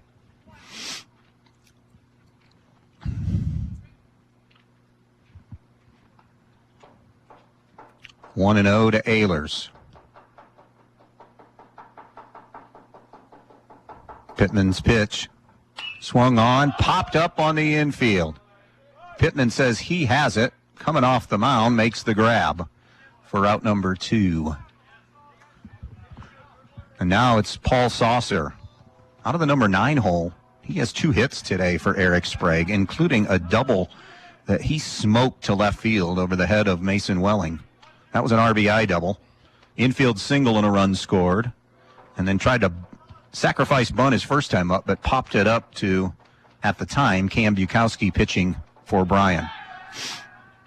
So officially a 2 for 3 afternoon with an RBI and a run scored for Paul Saucer.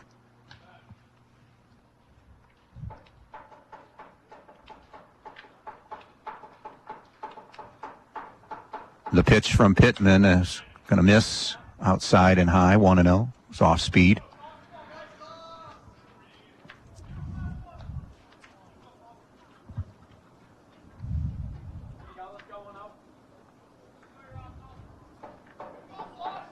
The throw over and again back safely is Hirschberger. Not sure Hirschberger or Sprague are going to be running here in a 10-2 game. May get the throw overs or working on your game out of the stretch. 2-0 the count, by the way, now on Ehlers, but Eric Sprague not going to be running up 10-2. This isn't Napoleon Defiance. Swung on, bounce foul. Because in Napoleon Defiance, everybody's running in a 10-2 game, maybe that. There's not any love lost in Napoleon Defiance. 2-1 now on Paul Saucer, the number 9 hitter. Hitting here with 2 down and a runner on first. And Napoleon leading at 10-2 over the Bears. Pittman's 2-1 delivery. Up and away, and it's 3-1. Owen Espinoza waits on deck. He's the leadoff hitter for Napoleon. 3-1 on Paul Saucer.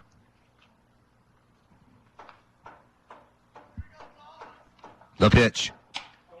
Missed a little bit inside, evidently ball 4 or up. And that'll bring Owen Espinoza to the plate. 2 walks and a single along with a fly out. So 1 for 2 with a pair of walks, an RBI, and 3 runs scored, which is what you ask out of your leadoff guy. Get on base, score runs. We have a balk. Yep, we have a balk that has been called on Pittman. So runners will advance now into scoring position. Those are...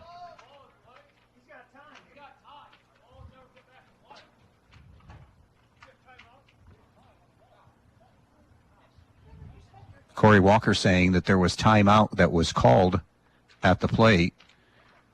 And now the umpires are going to discuss, was there any time that was called?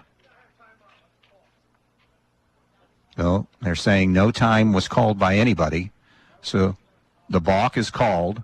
Runners will advance into scoring position. And at second and third now, these are two runs that are potential.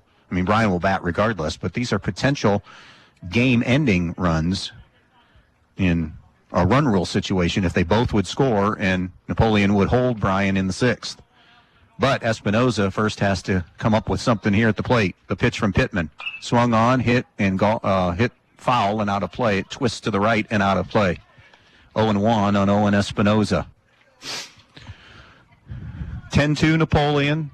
They're batting here in the top of the sixth inning. Runners on second and third and two away. Pittman stares in, now straightens. His one-strike pitch. Swung on, ground ball toward the hole, knocked down at short by Hunter Watson. Throw across is going to go wide and out of the glove of Dominic, and both runs will score to make it 12-2.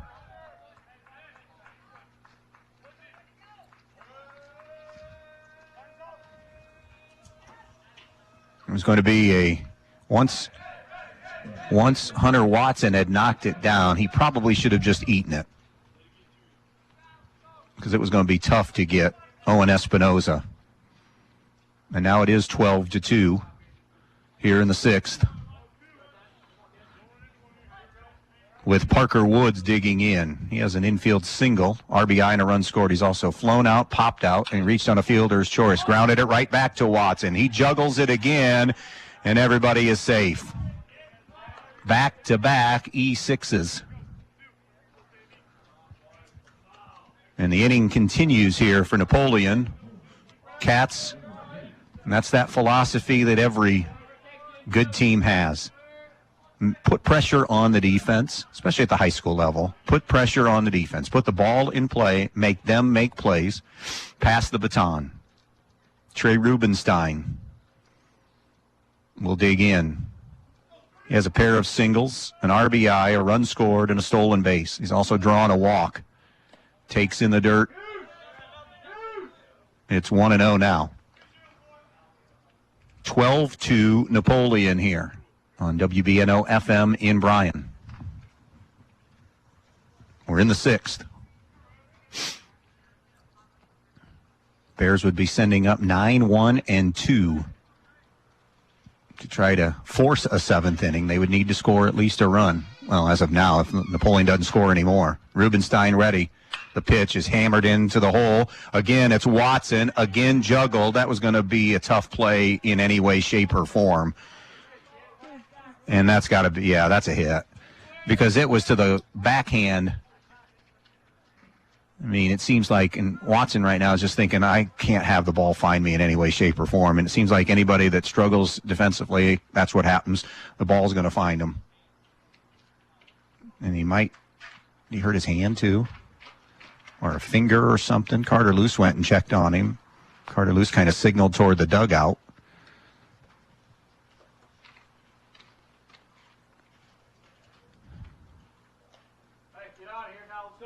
No, maybe not an injury. Maybe it was an equipment thing to get to it. Yeah, because one of the reserves came out and grabbed a glove or something.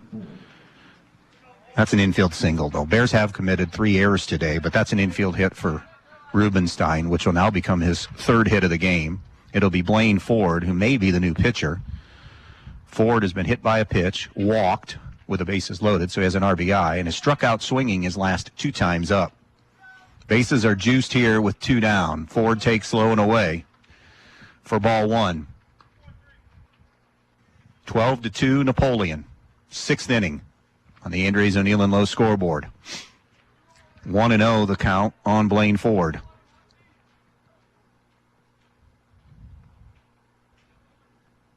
The pitch.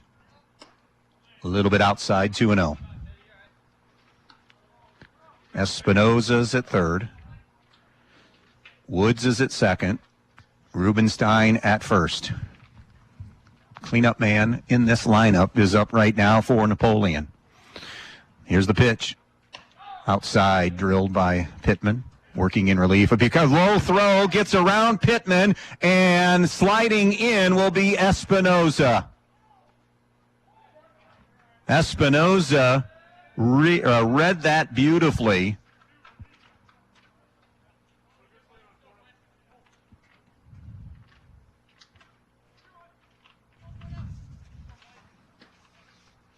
By the way, when Cole Batt re-entered, Batt is now the second baseman. Miller went to right field, didn't get that defensive change. Count now is 3-1.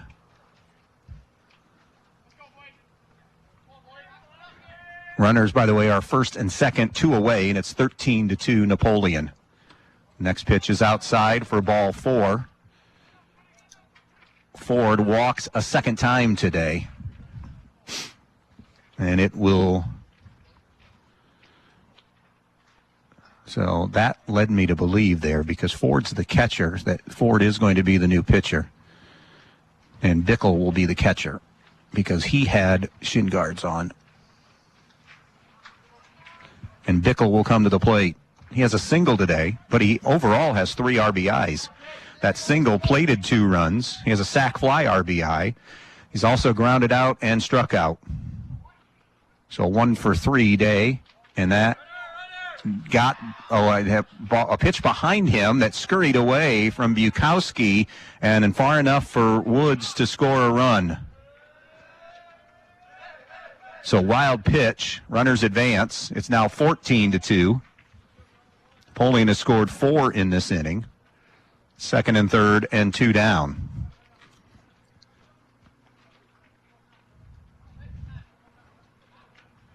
And they'll run a jacket out to Ford, who, again, is the new pitcher. Or will be the new pitcher. I'm just going to look to see if Blaine Ford, in those first 2 games, did he throw? He did pitch a couple of innings for Napoleon. And when they went to Tennessee, the 1-0 delivery up high for Brigle, 2-0. Second and third, 2 outs, 4 in this 6th inning for Napoleon. They're hammering Bryan 14-2. Way up high. Man, it's 3-0. And at this point, you got Pittman. You're basically taking one for the team here. Finish this out if possible. Preserve an arm or 2. He's done that in relief. It's asked at every level of baseball, from the majors on down. The 3-0. Missed inside, ball 4 to Brigle. Bases loaded again. Is it Foudy that's going to hit again? It is. Bryan will be again sending up 9-1 and 2 to try to force a 7th inning. Trailing by 12 right now. Left on left again. The pitch to Foudy outside. He walked. And he came in to hit. Don't forget tonight, game 2 of the baseball doubleheader on a Tuesday. Tonight we will have Cleveland at San Diego. It's a 9:40 first pitch. Called strike to Foudy, 1-1. On the air a little after 9 with a pregame tonight. San Diego taking game 1 of the 3-game series. And then Cleveland finishes the West Coast trip to start the year in Anaheim to face the LA Angels this weekend. And then home for the home opener on Monday. I believe that's a 4:10 first pitch on Monday. 2-1 now the count on Xavier Foudy. Begin the homestand in Cleveland next week. Central's going to be a terrific division. 2-1. Swung on, fouled back 2-2. It went from basically a divisional joke, let's say 2-3 years ago, to now as competitive a division as there will be in baseball, we think, this year. Cleveland, the defending champs. Detroit, going to be good. Kansas City, going to be good. They all got in last year. Here's the 2-2 delivery. A swing and a miss, strike 3, and the inning is finally over. They leave them loaded, but they get 4 in the inning. Last chance time for Bryan as we move to the bottom half of the 6th inning.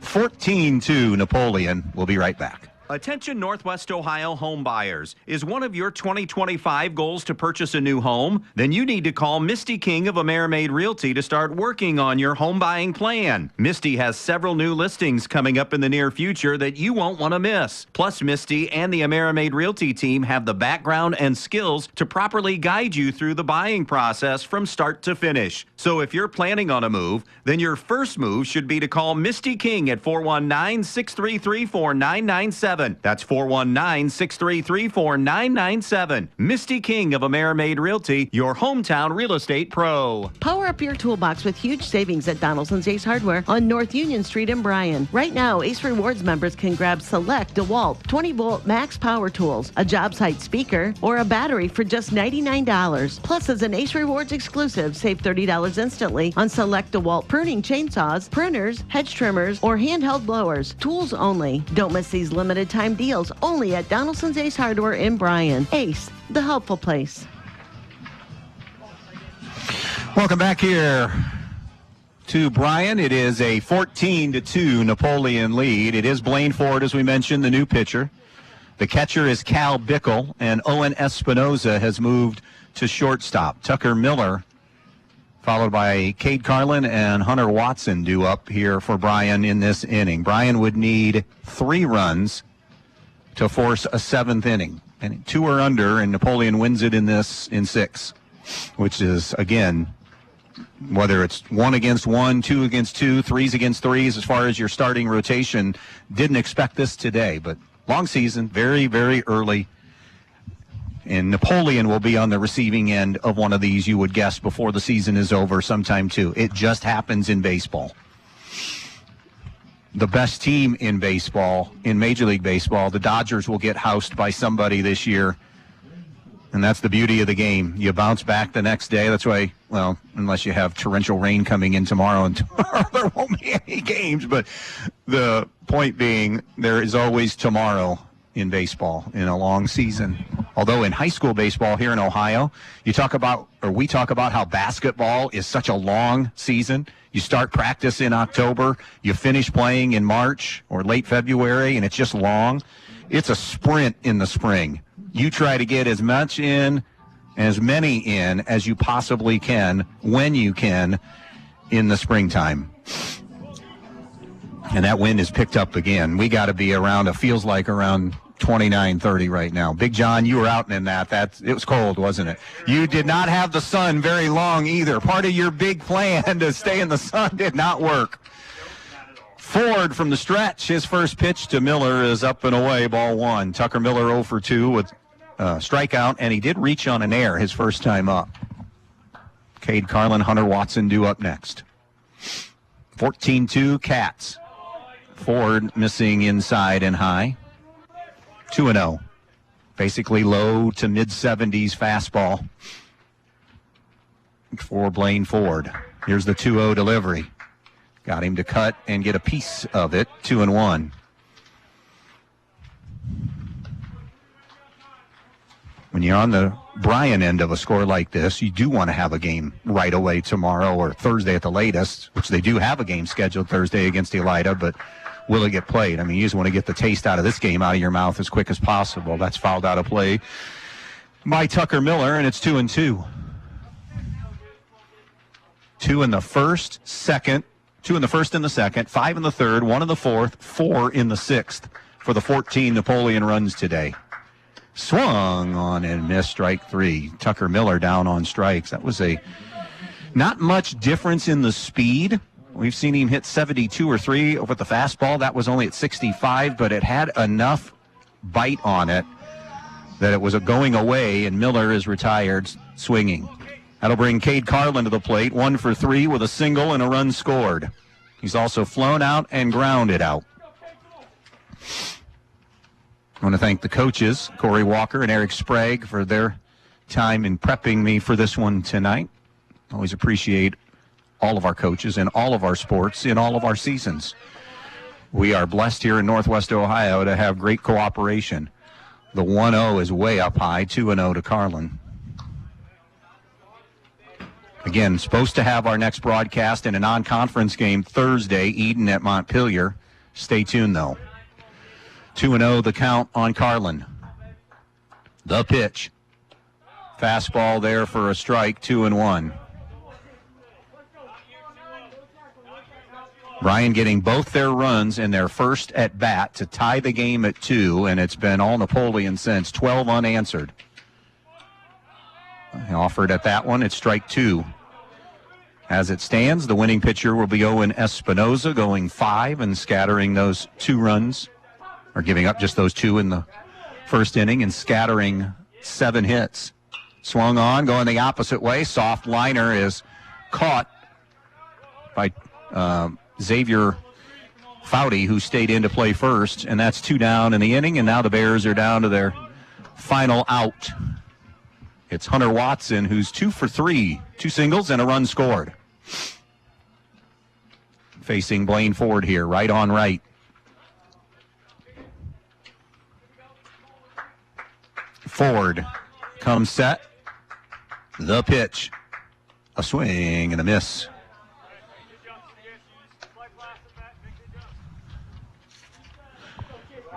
Nothing in 1, the count.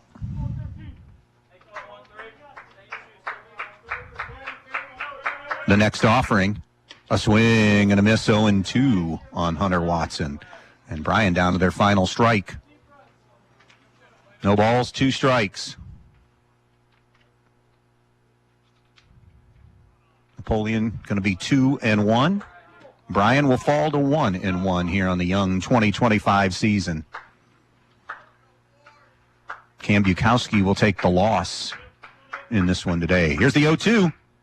Swing and a foul tip. He just hung in there to stay alive. Unable to squeeze it back there was Cal Brigle, who began the afternoon at shortstop, played 5 innings there, and now catching here in the 6th inning. Nothing in 2 on Watson. Ford is ready. The 2-strike pitch. Called strike 3. Game is over. Nothing across for Bryan in the 6th, and it is a shortened game as Napoleon run rules Bryan.